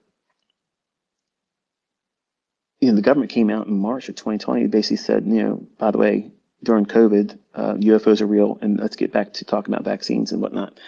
And if they would have been at any other time, I think people would have been freaking out. But because they were distracted with, I'm going to catch some invisible disease, and if I stand 6 feet apart, I'll be protected from it. So they were distracted by that. But the seed was sowed. It was planted in everybody's mind. And I just see it as priming for them to justify where believers go in the rapture. But, I'm not going to go Bible on you tonight, but I just see it being laid down as a perfect excuse for where it went. Where everybody went, there it is. And makes you wonder if you're an atheist. Like, when you see all these things moving forward, maybe you do think there are extraterrestrial life. Maybe you believe that there's these interdimensional beings, or whatever you believe, and you don't have a faith, in a creator or whatnot. To me, that would be a weird. That would be a weird position to hold. Like, to me, it's unfathomable to have that view, which they hold to the idea that there has to be something greater than us and beyond us out there. But they don't accept there's a God or a creator, which is, to me, it's very fascinating. But when you look at all the things that we see going on in the world, this vampiric death cult that has been around for thousands and thousands of years, and now it's being exposed. It's in everybody's nation. actors, actresses, musicians, people in high seats of authority. And these people are in very influential positions, and they don't want their names out there. So is it a stretch of the imagination that they wouldn't come up with reasons to distract everybody with bigger problems? Bigger things to contend with instead of what these people did, these terrible things that they've done. Whether you believe it or not, whether they believe that everybody on that list did anything or not. Obviously, some people did. And some of these people are, being exposed. And I mentioned that during Kit's stream, in other countries, they're seeing people step down from their positions. And they're taking actions against them. So why are we not seeing it here? We have a guy that campaigned on the ideas that he was going to come out here and clean up the swamp. He was going to release the Epstein files, and now he's the informant that turned evidence and ratted out Jeffrey Epstein. And now he has all these emails with all these redacted names of the people admitting to these types of things, talking in disgusting dialogue, but says there's going to be no prosecutions, and let's just sweep under the rug. Let's get back to more important things, healthcare and the economy. And look at the Dow. The Dow's over 50,000. For Pete's sake, what are you worried about anything else for? It's almost like they're doing anything and everything to get people literally out of their mind. And it's astonishing, really, when you take a step back and you think about the level of lunacy. Governments, not just in America, but governments, the way they're leading or not leading, really, what they're permitting, what they're allowing, and what they're targeting, the things that we should be allowed to do within our Bill of Rights and our Constitution, we're vilified here. And people that are not national citizens here have more rights than we do. If they commit crimes, they get a slap on the wrist, if that. And you watch someone else that's a natural born citizen here, and they get the book thrown at them. And that's by design. They want people to lose their minds over it because they're going to witness their leadership do nothing. They're going to be doing the opposite. And that's the procedure they're following right now. That's the plan. You guys were in my mentorship talking to me about how the QAnon guys and Q, and I told you all that was a psyop. It was all to get people that would have done something, that would have rose up and said, no, let's not do this. It was to coax the military, the people that would have really supported the Constitution, and stood in opposition to the things that we're seeing right now. They were lulled to sleep with trust the plan. Trust the plan. How's that working out for you? You got a guy saying, let's just move on. There's nothing to see here. While people are being arrested, stepping down, resigning in other countries, but it's cover up here. That's concerning. And I know you guys are all traders or want to be traders while you're learning. And you're thinking like, what's this got to do with anything? It has everything to do with everything. Everybody's going to be affected by this. And it's going to affect the markets for sure. And what's the sentiment around that? What are we going to find out in the weeks coming? Is there going to be another shocking revelation? Because they've only released half of what they have. and they're busy blocking out everything that they don't want seen. So to me, it's disgusting, really. I don't read those things, and people have tried to send them to me in email. As soon as I know what they're trying to send, I just delete and block them. It's not because I don't, like you or not like you. I don't want to have anything to do with that stuff. Like I know it's there. If I wanted to go look for it and read through all of it, I could do it. I have no interest in seeing it because once you see stuff like that, once it gets in your head, you just can't just go to the recycle bin and just get rid of it. I mean, these are children. Like, these are people that were taken advantage of in the sickest manner possible. And the more you get exposed to that, the more regret you'd have. I know I would. So I just keep myself away from it. Well, I can have conversations with people. I've had conversations with people and never had really seen all that stuff. I was aware of all those types of things going into, Trump's first election. There's a lot of things that's obvious. All you have to do is take a look at it. And like I said, I was interested in seeing what he was going to do in that position.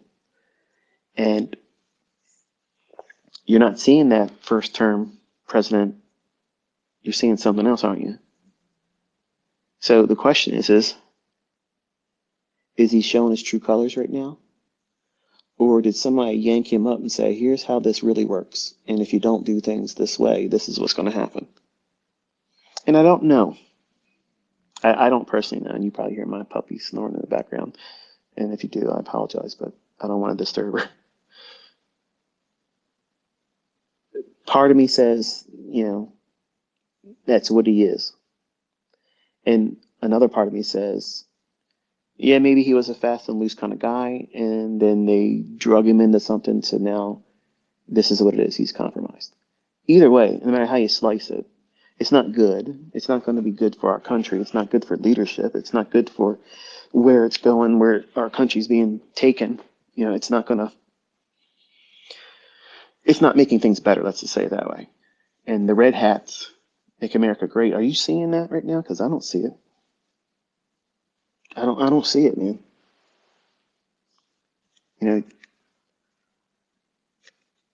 Saying that they're going to let the Democrats tell them if they want them to come in and clean up their migrant situation, they have to be invited in or they're not going to go in now.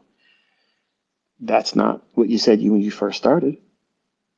And you're supposed to be defending our borders. You're the chief, highest person in the land that's supposed to hold the law up. There's a whole lot of footsie with some stuff.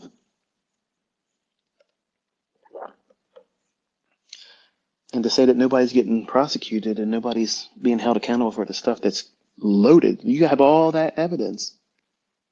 You have all those things, those names that are blocked out that your department is blocking that out. You're aware of all that stuff. And to say that it's a hoax, it's a scam, while other countries, those individuals are answering for that stuff. And it's going to be more as the time goes on. And what I was alluding to in the other space was my concern is this. There are people in politics that have done some very unsavory things. And they were exposed as having done so. And anytime a person or people that were going to come forward and bring evidence against them, they had an unfortunate event where they shot themselves twice in the back of the head. And I know suicide takes a lot of effort. It does. It's a real effort. And it takes a great deal more effort to do that second shot in the back of your head. Like it's difficult to pull off. I don't think I could have done that. In fact, I know I wouldn't even tried. I would have never tried something like that. So it begs the question, when these people are in a position of being held accountable for it, does this lead to a great number of them that they finance things that you can't even imagine? I mean, imagine this. They laid down the perfect boogeyman. There was a bio lab, a makeshift bio lab they discovered. And it had smallpox and every other little nasty germ. And they're trying to say they had an intent to spread it and distribute it. Okay. Well, there's your next pandemic. They're already talking about the measles down in the Carolinas, with something that we had already pretty much done away with. We're, measles wasn't even a thing anymore for a long time. Now all of a sudden there's some blooming of that stuff in the Carolinas. Now one can say it was brought in by the migrants. It's brought in by the people that didn't get vaccinated, and they're here and they're bringing that stuff in here. Maybe, maybe not.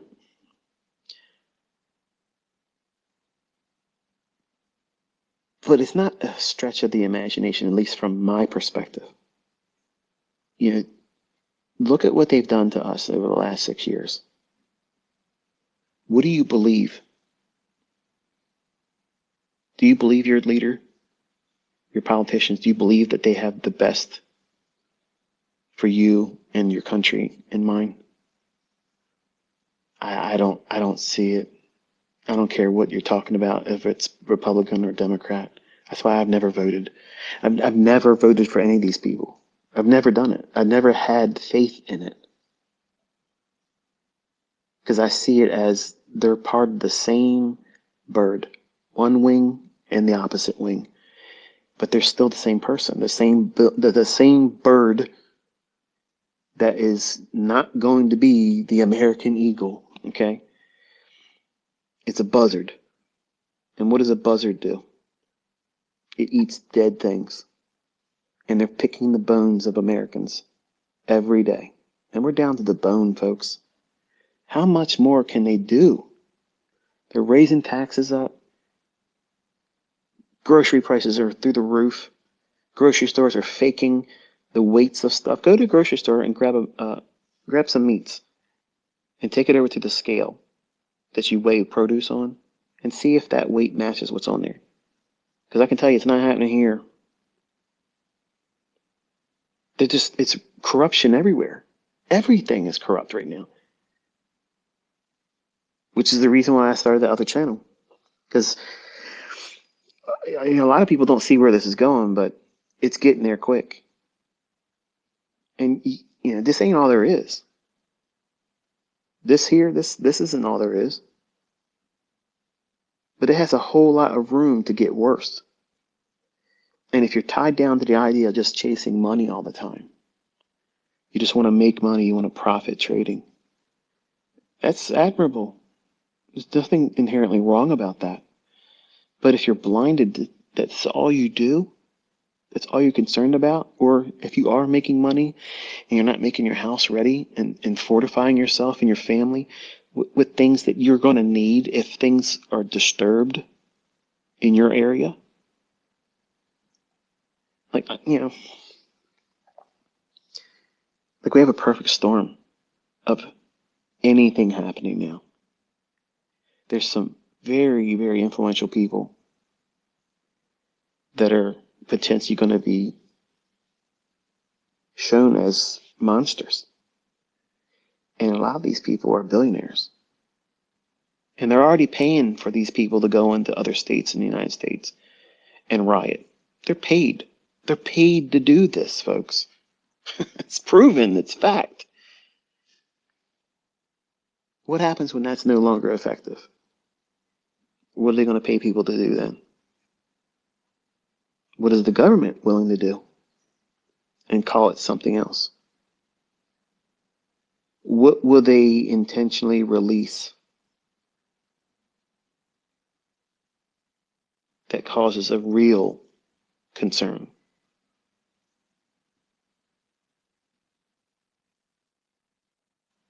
Think smallpox. That's intimidating, isn't it? Don't know what it is? Look it up and see what it is. Because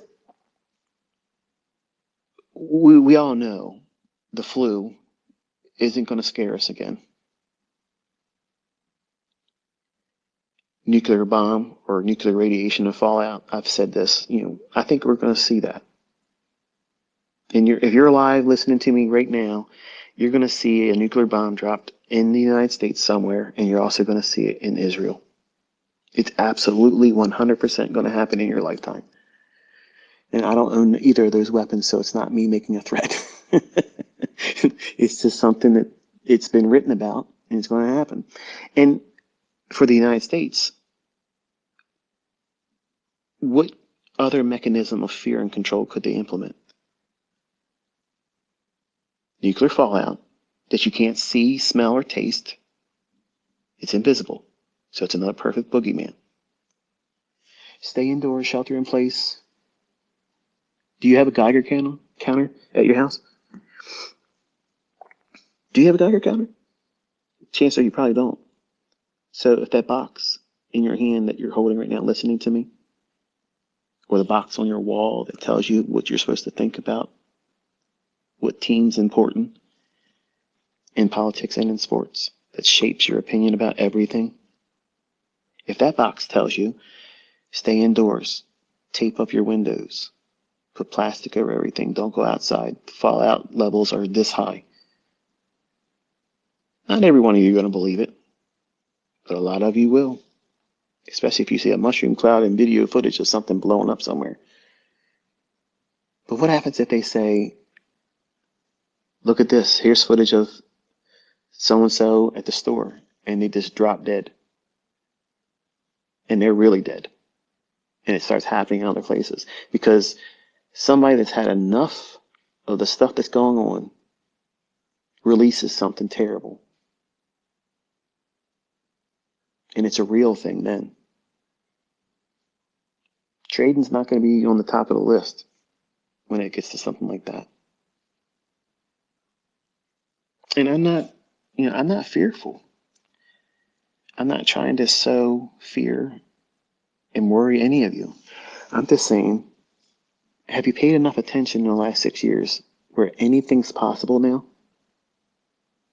And if you're so focused on trying to make money, becoming somebody of importance online, and you have not considered just a little bit of life insurance, not the same way as you pay for it if you pass away. I'm talking about just fortifying your house with stuff that you use on a daily basis. Cleaning supplies, extra clothing, shoes, coat, medicines that you use. Just have it. You're going to use it. You're not wasting your money. Non-perishable food. Way to get fresh drinking water. Clean water. How to clean water. First aid stuff. Extra gasoline if you have a safe way of storing all that stuff. I've lived my life like this for probably 15 years, almost 15 years. And I've never woke up fearing or having anxiety about thinking about these things. In fact, I've always felt prepared. And it was gradual in the beginning. But when this stuff started happening in 2020, I wasn't worrying about not having stuff. I wasn't worried about that. But I was worried about people that is not as blessed as I am. And if they didn't have it, what was it going to be like for them? I was given toilet paper, food, over-the-counter medication to friends and family that didn't have it.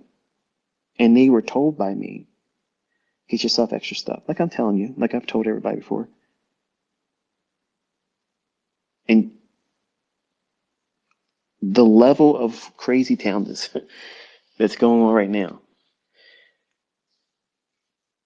you don't think it's possible that something crazy happens that causes a greater level of fear, because that's how they get you. They control you with fear. Some kind of boogeyman, some formidable form of fear has to be created.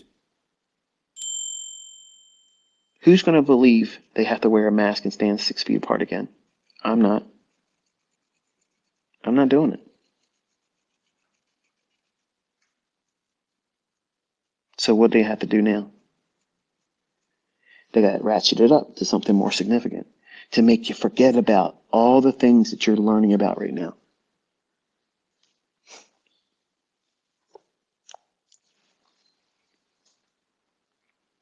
That's what I see coming. I see that happening. Something's going to happen. And it can't be effective if it's Ukraine. It can't be effective if it's Venezuela. It can't be effective if it's Taiwan. It's got to be something right here in our yard. It's got to be inside the states. And it's got to be in a way where people can say, this is going to affect me. Because they need the maximum impact.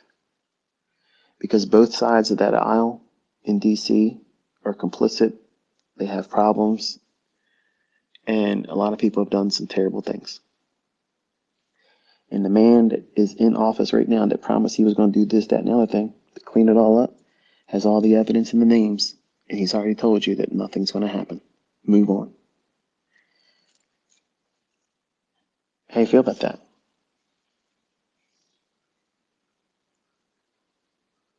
I can tell you, if I would have voted for him, I would feel a certain kind of way right now. I would feel disenfranchised. I would feel like I wasted my vote. And maybe you didn't vote for him and you're saying, see that? Haha, you mega weirdos. We tried to tell you. You didn't know this about him. And you didn't know that about all the other people either.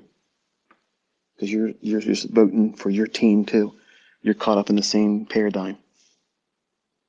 Because if you believe there's a team versus the other team, you're a sucker. Because the theater is to make you think that you have a say for your team. And there's only one team. One team captain. And you never see them.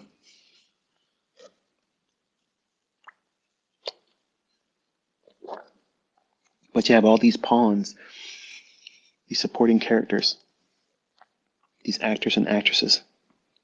They get paid to play their part, to give you the impression that they're representing you. And they're not representing anything that I stand for. And the question is at what point does this turn the corner and start improving? Where our economies globally improve, where we have faith in our governance, we have faith in our leadership that are supposed to be representing us, not lording over top of us and telling us, this is the facts and you just swallow it because we said so. You know, as traders, our focus is primarily on the economy and the averages that's in the markets. But when you hear these people come out there and the conversations about terrible atrocities that's been committed against innocents, and the response is, the Dow is over 50,000. Why are we not talking about that? That's meant to get people ticked off. It's meant to get people pissed off. It's meant to get people talking about, like we're talking about right now, going into the weekend. They want to see the response. And I think they're not surprised because everybody largely is asleep. Sure, it's terrible that happened, but what's that got to do with me? All these people, I don't care about them. They're not on my political persuasion. They fragmented and divided the populace. And they made it about us against us, not recognizing them as the monsters that they are. that enrich themselves and enslave us and put more and more taxation, squeezing blood from a rock. And at some point, we're going to have to get there eventually, where that can't happen anymore because there's nothing else to give. What's it cost for you to go to the grocery store now? Sure, you might be making money getting payouts. Sure. But you're still paying a whole lot more for stuff that shouldn't cost that high.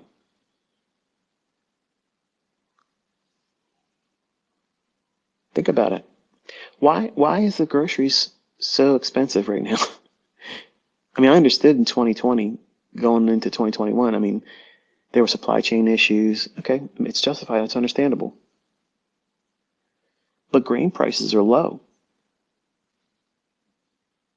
Why is everything so expensive? Meats, I understand it. Cattle prices going up. It's because they've been stocking up their DUMBs, deep underground military bases, putting them in deep freezers. And the other ones that's left, they're stuffing it with mRNA. And they changed the food pyramid. Now they're telling you to eat more meat right after they've been doing 2 years of mRNA injections in pork and beef.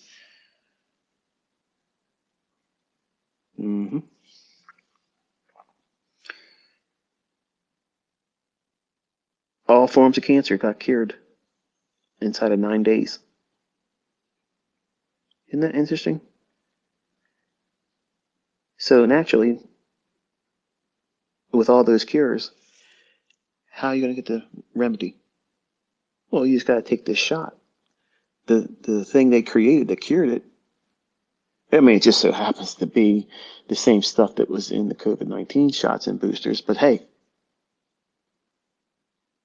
if they tell you it's the cure for cancer and you're knocking on death's door, or death's door is knocking on your door, or death is knocking on your door, rather, you're going to be more inclined to do something because of desperation.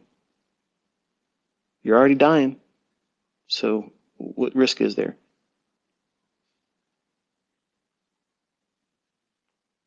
So it makes you question everything. Why all of a sudden all these cures happen? They've always had the cures, this stuff, because they give it to us. Cancer is a caused thing. You don't wake up and get a case of cancer. Okay? It's injected into you. It's given to you by the things you eat and the vaccines they shoved into you against your will. That's why they do it when you're a baby, because you can't fight back and say, no, I don't want it. So they turned everybody into babies through fear in 2020. I'm interested. Do you know anybody that passed away after they got the shot? Because I lost family and friends immediately after they took that stuff. And they were healthy too.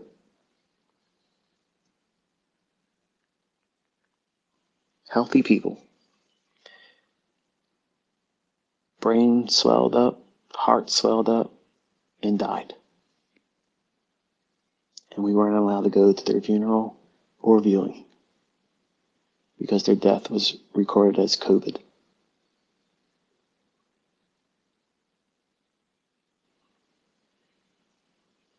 I don't know, folks. I mean, maybe you forgot about all that stuff. Maybe you forgave them. Maybe you can look past it. It's still a stick in my craw, man. They got rich off of all that stuff. They took things from me and my family that money can't pay for. We had family members die in hospitals that we couldn't visit. And they were crying in FaceTime. And it doesn't quite do it for you.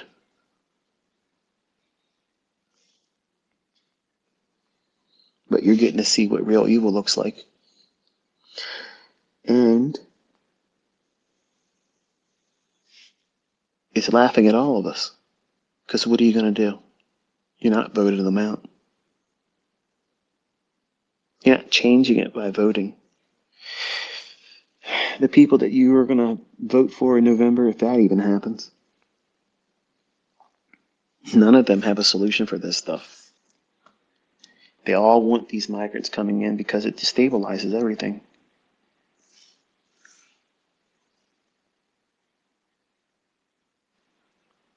You send your kids to these public indoctrination centers they call schools, and you come to find out that they're telling them to go out there and picket, learn to picket and protest. If my kids were in public school and I found out that those progressive teachers were having them go out there and talk about, rallying against ICE.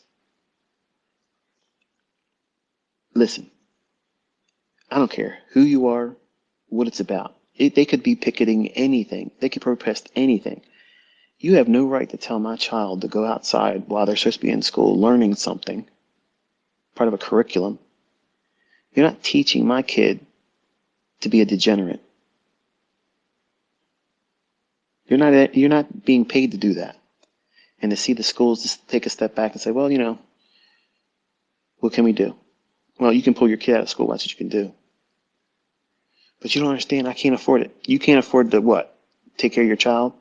Because that's what that is. These people are sick. And they're going for the youth. And if they can get them, if we're going to keep them alive, then they're going to seize their mind. But if they can knock them off in the womb before they ever make it in this world, they'd rather do that because they can make a whole lot of money with their body parts. That's the depth of evil. It's disgusting. And these people have been doing these things for thousands of years. They're all part of the same families, and it's always been like this. And now, everybody on the planet knows about it. So vampires really are real. What are you going to do about it? Nothing.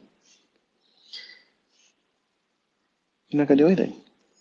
You're not going to vote them out because you don't know who the next person is.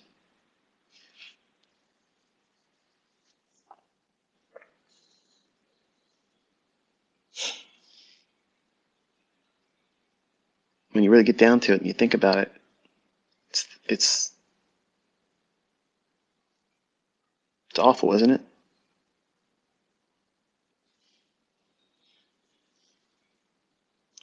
There's got to be something better than this, right? If it can be this bad here, surely there's got to be something better.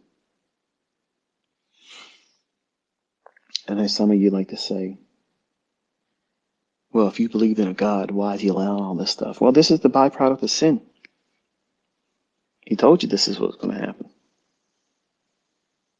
Wasn't going to have to be like this if sin never entered into the world. Choice was given, choices were made, consequences, we're reaping them. And it gets a whole lot worse from here. If you're making lots and lots of money, and I'm thankful to having been a part of that to help you get there, it's wonderful.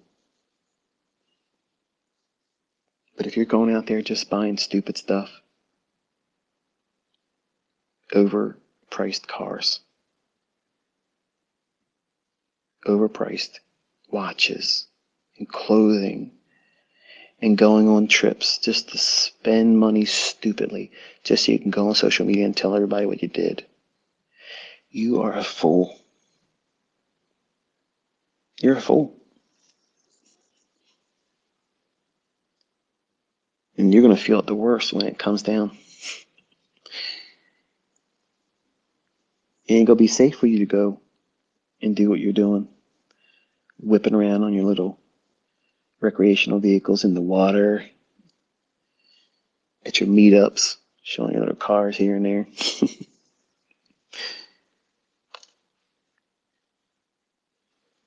When things get so stupid, even these prop firms aren't doing it.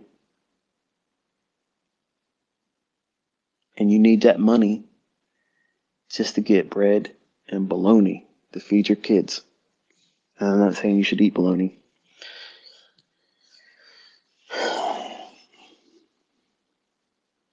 Something really, really, really big is about to happen. And if you can't see it, man,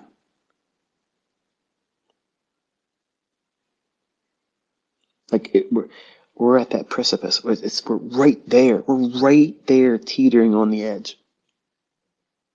Things can't stay like this and continue getting worse. There's going to be a breaking point. And I said this in the other stream. It's hard not to believe that the people that live their life just not wanting to be fucked with are going to wake up and say, you know what? There's no other way out. And they're going to be starting to do shit. And once other people that think like that see a number of them making a move, they're all going to come awake. And then what's the left going to do? They're going to do the normal shit that they do. And they have the perfect situation where the government comes in and brings the solution. And we are in a full-blown fucking police state. Show me your papers. You can't go here. You are not allowed to leave your house. You're not allowed to do this. You can't pay for that. You can't buy that. Your money is inaccessible. I know some of you are laughing, thinking, this is never going to happen. Yes, it fucking will.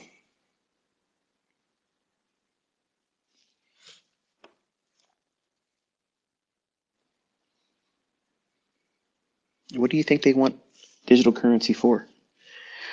To turn your money off.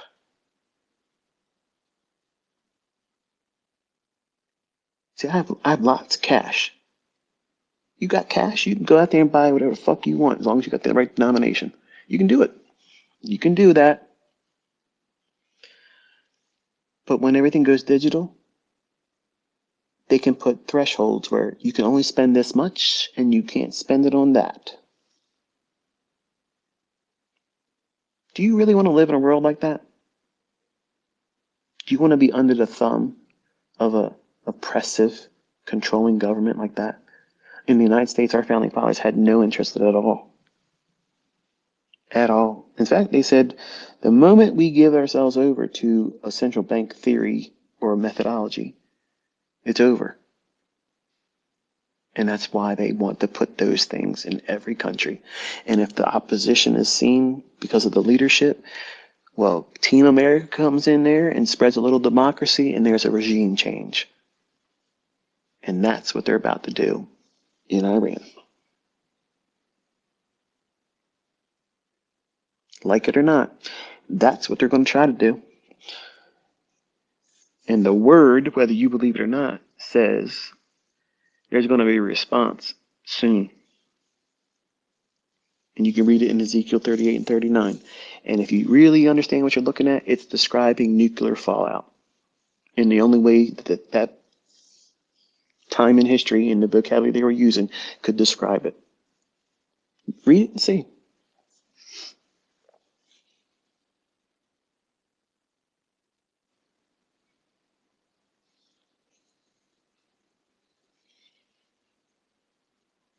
You are living in a time. We are living in a time that is both exhilarating and exciting if you're a person of faith like I am. What? You like all this stuff? No, I didn't say I like people getting harmed in war. I'm not saying that. I'm saying that I'm blessed to see what many people hoped they would live long enough to see. And if we're seeing it get ugly like this, to such a degree where corruption is everywhere, everywhere,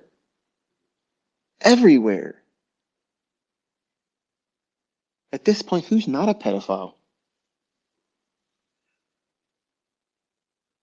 I mean, you can look back and listen to sound bites and video clips of people that you probably looked up to as a celebrity or a sports figure, and they've probably said something that went right over your head.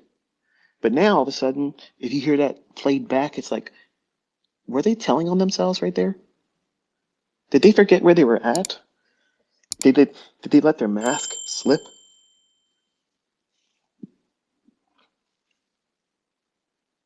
I don't know. Maybe I'm alone in thinking like this in a community like this here. Maybe you just don't see it. I'm not trying to convince you. I have some insomnia. Not because I'm scared. Just I took a late nap and it's messed my schedule up. So here I am.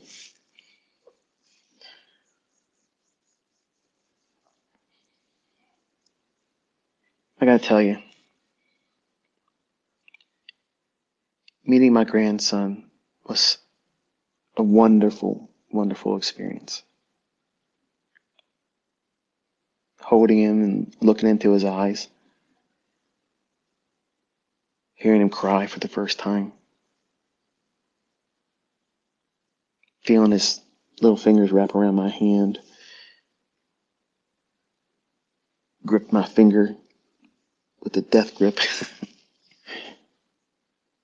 feeding him his little bottle and letting him throw up all over my arm. And I look at all these things that God has blessed me with.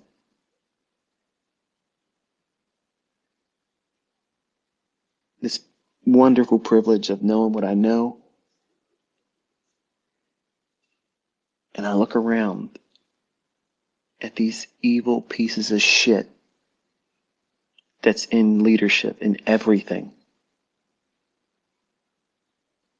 And I'm concerned for him. He's vulnerable.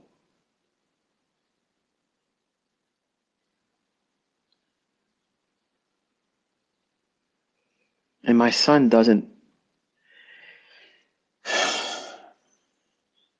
he doesn't see everything the way I see it.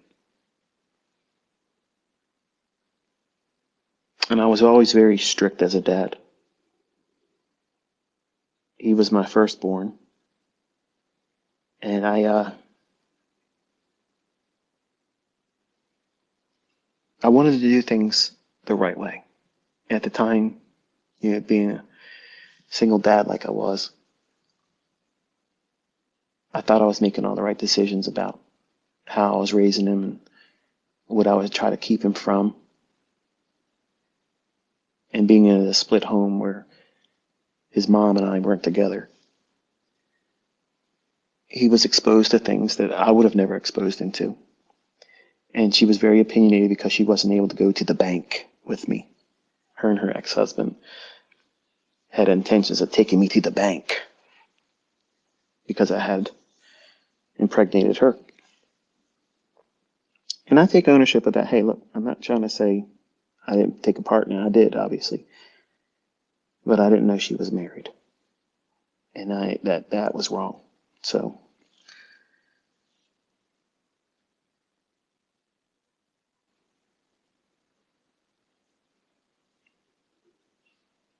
I have to respect the fact that he's this little boy's dad. And as much as I know and the experience I have in this world, it's very difficult for me to balance the man that I am and the dad that I am to him, but not overstep my bounds and still respect his position as his father. So it's a learning experience for me that I'm going through that I've not considered before.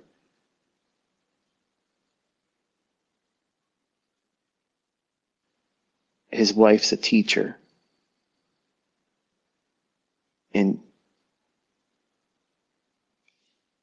it makes perfect sense for her to say it's healthy for him to be amongst other children, and she doesn't feel homeschooling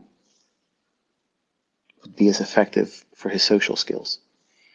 And if we weren't doing the things that we do today, where kids are allowed to pretend they're fucking dogs, and there's a time of the day where they're allowed to be walked around in the schools on a damn leash, pretending to be an animal, and that's acceptable.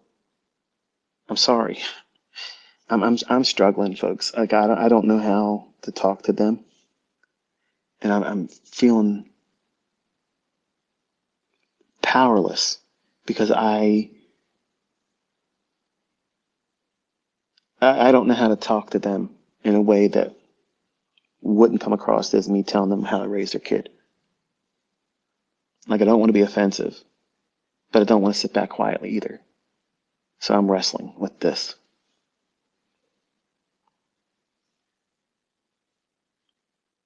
Like I could afford to put this boy in any school, no problem, like that. But my money doesn't stand against their wishes as to what they want to do with him and how they raise him.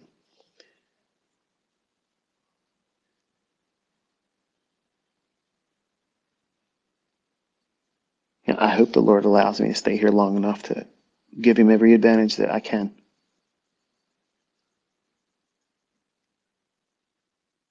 But if I can't, you know, it's in God's hands. He can do more than I could, obviously.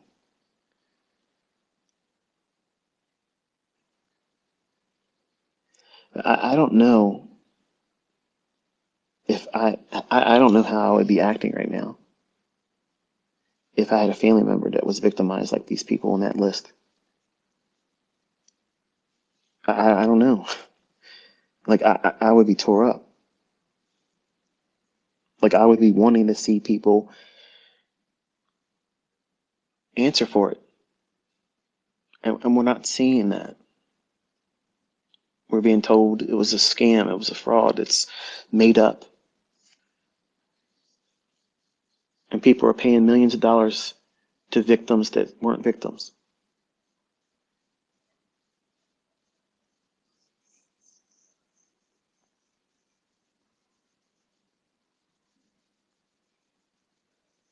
I think that the markets are showing signs of people in high positions making major moves in liquidation. And that's why they've afforded the markets to stay in these big, large ranges. The rats are bailing and jumping ship. And if I were doing that, if I was controlling it, I would send it up and make a higher high just to throw everybody off and then sink it the rest of the year all the way down.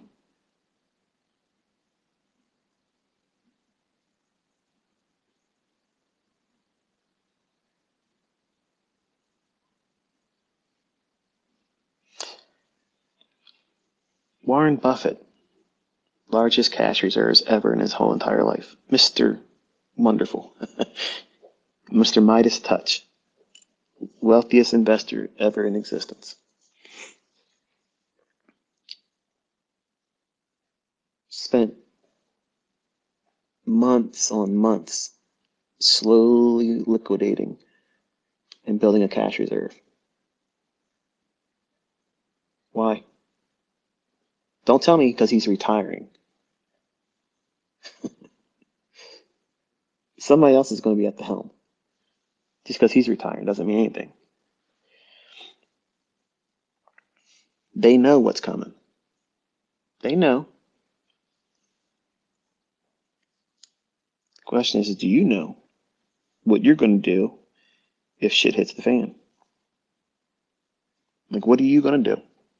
What can you do? Some of you probably think, well, I don't know. I'm just going to have to deal with that bridge when I get to it. I get it. I understand. But don't fall victim to the stupidity because they want people losing their minds and getting out in the street and acting a fool. Because that's what they want. Because then their mind, they're justified to go out there and dropping the hammer. And in the Constitution, the Bill of Rights is literally toilet paper.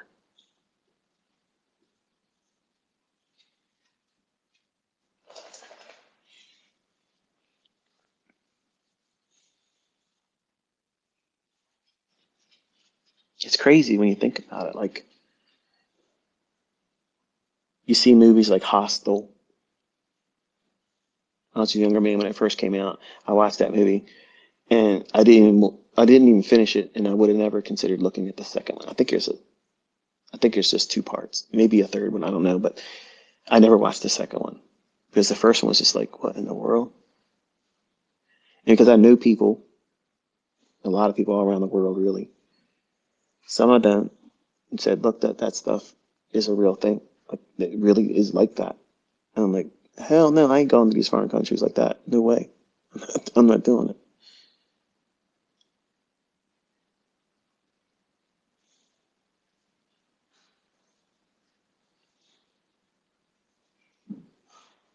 And you think the weirdest, darkest stuff that's been put in movies as plots to this nightmarish scenarios.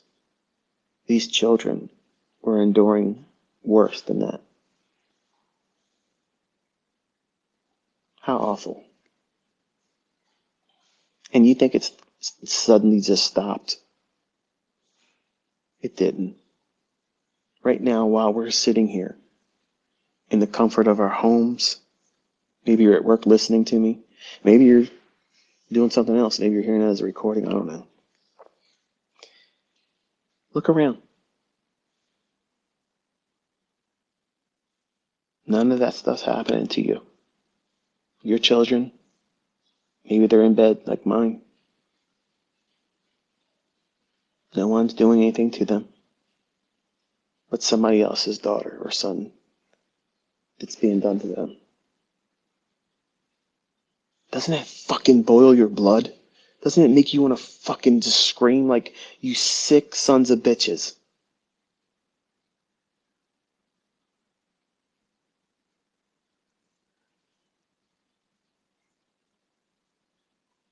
And who's doing anything about it? Who's really doing something about it? We got these Somalis coming in here. Obama plants them over there in a certain state. Boom, all kinds of fraud. What do we got to do? We got to hire all these people, ICE agents, and give them immunity. They can do anything they want and go out there and round them up. Okay. You have millions of forms of evidence with their fucking names on them, exchanging sick ass shit. I think it's time to move on. Let's get on to more important things. I'm sorry, folks. That just doesn't sit right. That doesn't sit right with me. And I don't give a fuck what any of you think that, well, you didn't vote, you don't have a say in this matter. And go fuck yourself. I'm not a sucker, because I know that voting shit don't work. 2020, Georgia's bringing forth the evidence that that shit was cooked. Can't do anything about it now. That's how it always is. But that shit was stolen.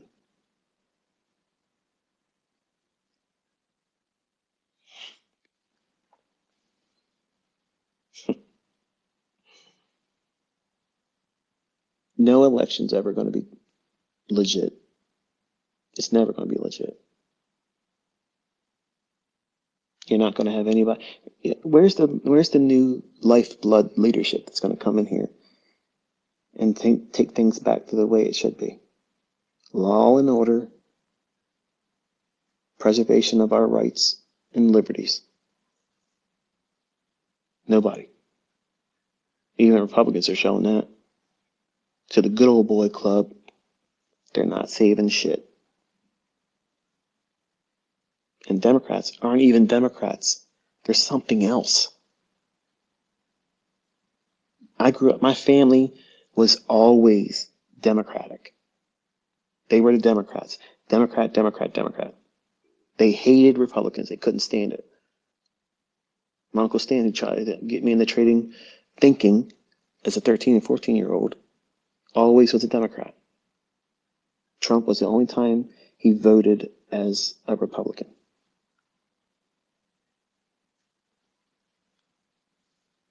His words, the year of 2016, his words came out and said, I've been a Democrat my entire life, and I don't know what the fuck this is. This ain't the Democrats.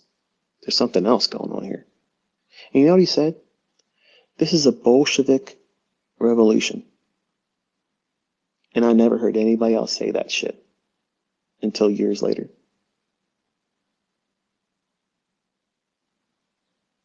Isn't that wild? And look around. It's the playbook. They want communist ideology until it's no longer useful.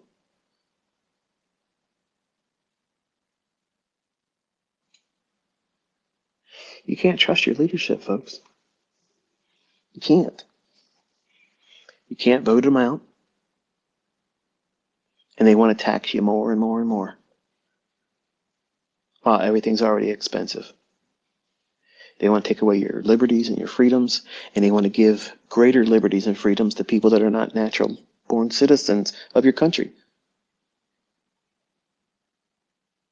Everybody else's ideology is allowed, even if it's extreme, but yours isn't. You're not allowed to be patriotic. You're an extremist. The fuck out of here, man. Where did we lose our way? Like, where did any of this stuff become acceptable? We've always had Muslims. We've always had Somalians. We've always had fucking fruitcakes. You want to sleep with the same sex? Who gives a shit? Don't try to bring that shit on me or push it on my kids. I'm Generation X. We're going to tell you right to your fucking face. You're a fucking clown. You're a fruitcake. But it's your fucking business. Don't push it down my throat and I ain't got to worry about it. We tolerated everything. We were the last generation of real toleration. Now, everything, I don't have any tolerance for shit anymore because it's so lunatic fringe. Everything's extreme of everything.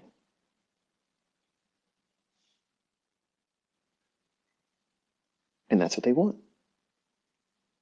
They want maximum chaos. They want maximum division. And you don't think that's going to affect the markets? You don't think that's going to affect your way of living? And I don't know. I don't know there's an answer to that. I don't know the answer. I'm not smart enough to know the answer. And I'm not certain there's anybody else that has an answer.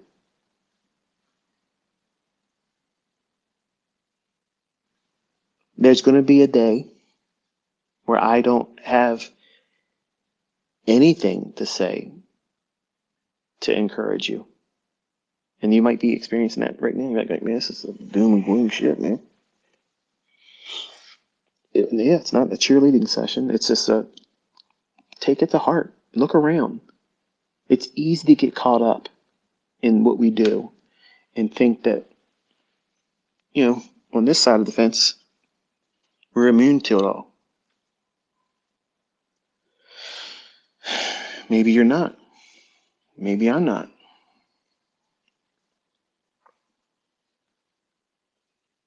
What are you doing to just make sure within your own power, within your own financial means, what are you doing to at least tell your family, hey, I did the best I could to do what I could with what I have? Because just walking around pretending like it's not going to happen, it's not going to be a problem for you. Oh, this is some science fiction shit.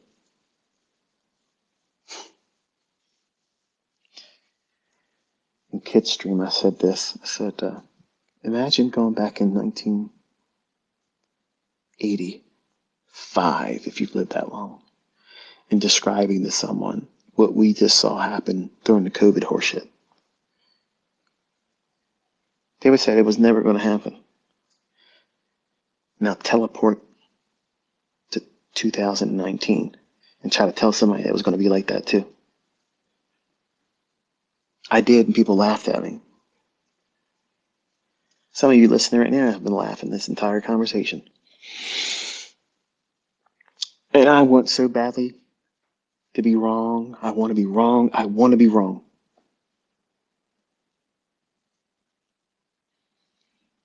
But look at the trajectory we're on. Can you honestly say that you're in the same world you were familiar with just 10 years ago?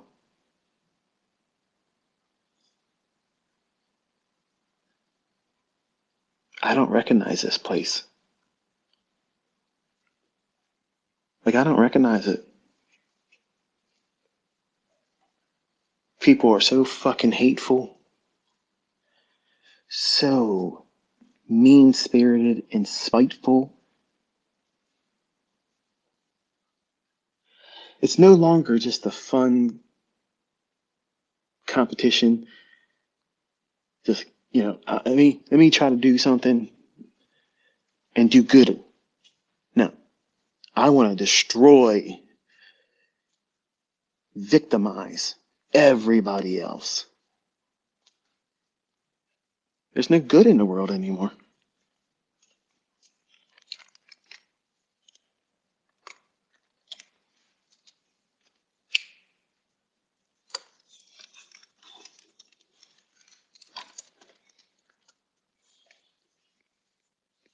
Cold outside, wasn't it?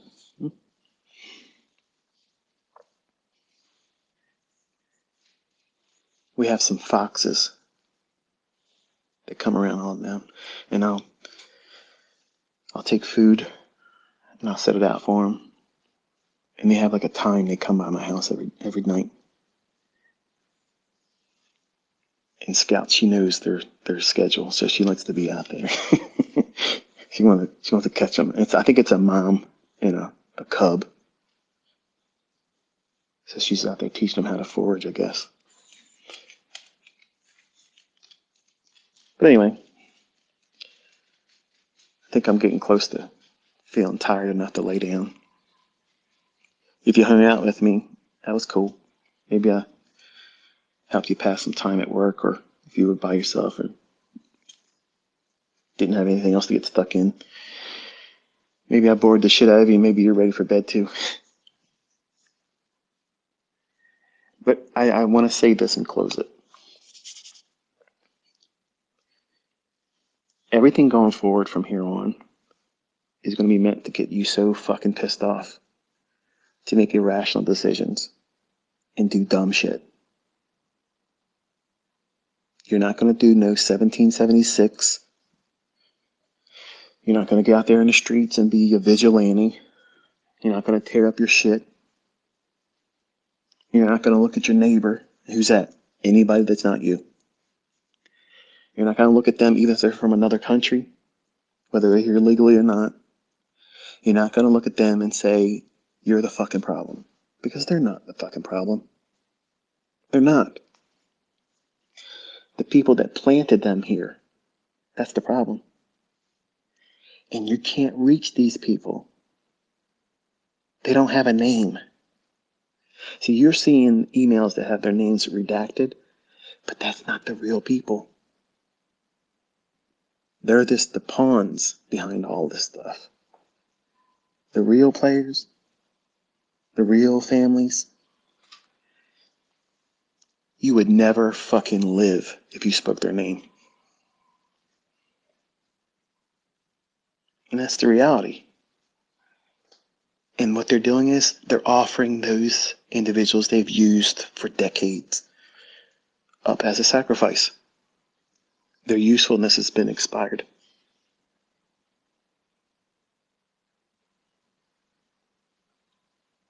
So don't look at the person they're calling the other team and think that you should do something to them, because that's the trap. Hating each other, fighting with one another, that's exactly the goal. Because once everything goes to digital currency, and if people get stupid enough that they drop the hammer, and we become a police state, and that's so easy to do. That's so easy to do.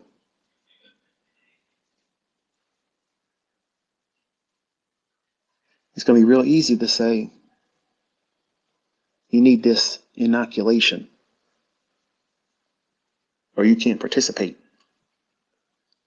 Your money is no longer any value. You can't travel. Why would they want to pass a fucking bill that allows every vehicle to have a kill switch?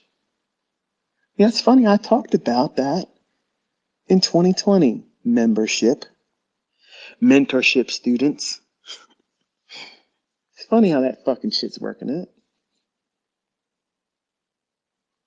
Every car is going to have a kill switch. That means if they don't want you traveling, why would they want that?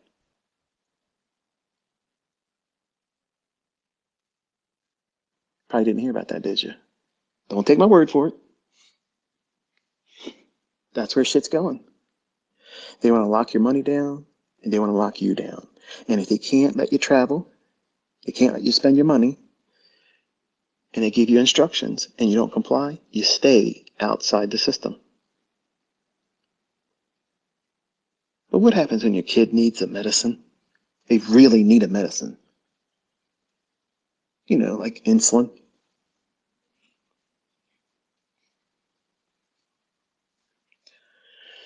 Well, I'm sorry, Mr. Huddleston. You just don't look like you're up to date on your necessary preliminaries here. And your paperwork says that you didn't get this or that. So without that, we can't provide medical services to your child. What are you going to do in that situation? That's where we're heading, folks. That's why they want everything digital. That's why they want kill switches in your fucking car. That's why all these people that got shot up with shit in 2020, 2021, 2022, 2023, 2024, and so many people even in 2025.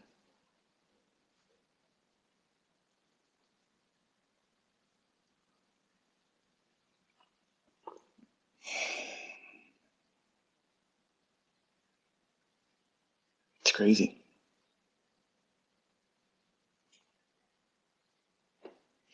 Some people are so fucking stupid and asleep, they don't even see it. Like, you can sit down with them and show them, look at this, look at this, look at this, look at this, look at that. Why would any of these things be viewed as beneficial to us? As a citizen, as a country, as a populace, as humans. You want fucking taskmasters over you? Slave drivers? Owners? Because it's what they're doing right now. They're putting everybody into checkmate, where you have to make a decision. You make a decision that says, I'm not part of this, I'm not complying, and that's a checkout. See you later. Or you live here for a short period of time under the pressing thumb.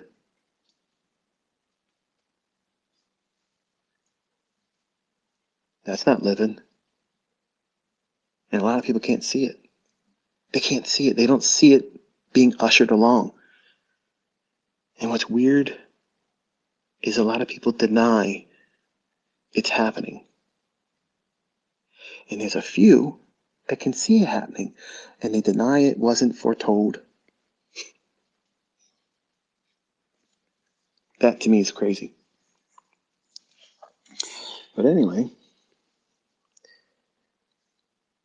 on that cheery and delightful sentiment, I'm going to wish you all a very pleasant evening. I'm going to retire and get some shut-eye. I will not be doing a Twitter space tomorrow. I jumped on this because I just couldn't sleep. I am tired now. I'll be celebrating my 25th wedding anniversary tomorrow with my wife. And it's Cameron's birthday tomorrow, and it's Valentine's Day. If you have not gotten your significant other a token of your appreciation and love, you might want to do that. Gentlemen, it'd be interesting if you sat down and wrote a nice, short love letter. Don't go buy a card. That's the stupid, cheap way out. Take the time to sit down and write what your heart says about the person you love. I promise you, they'll appreciate that more than a Hallmark card. Because you never would have said that bullshit in that card anyway. She knows it and you know it. So with that, have a good evening. Be safe, and I'll talk to you on Monday, Lord willing.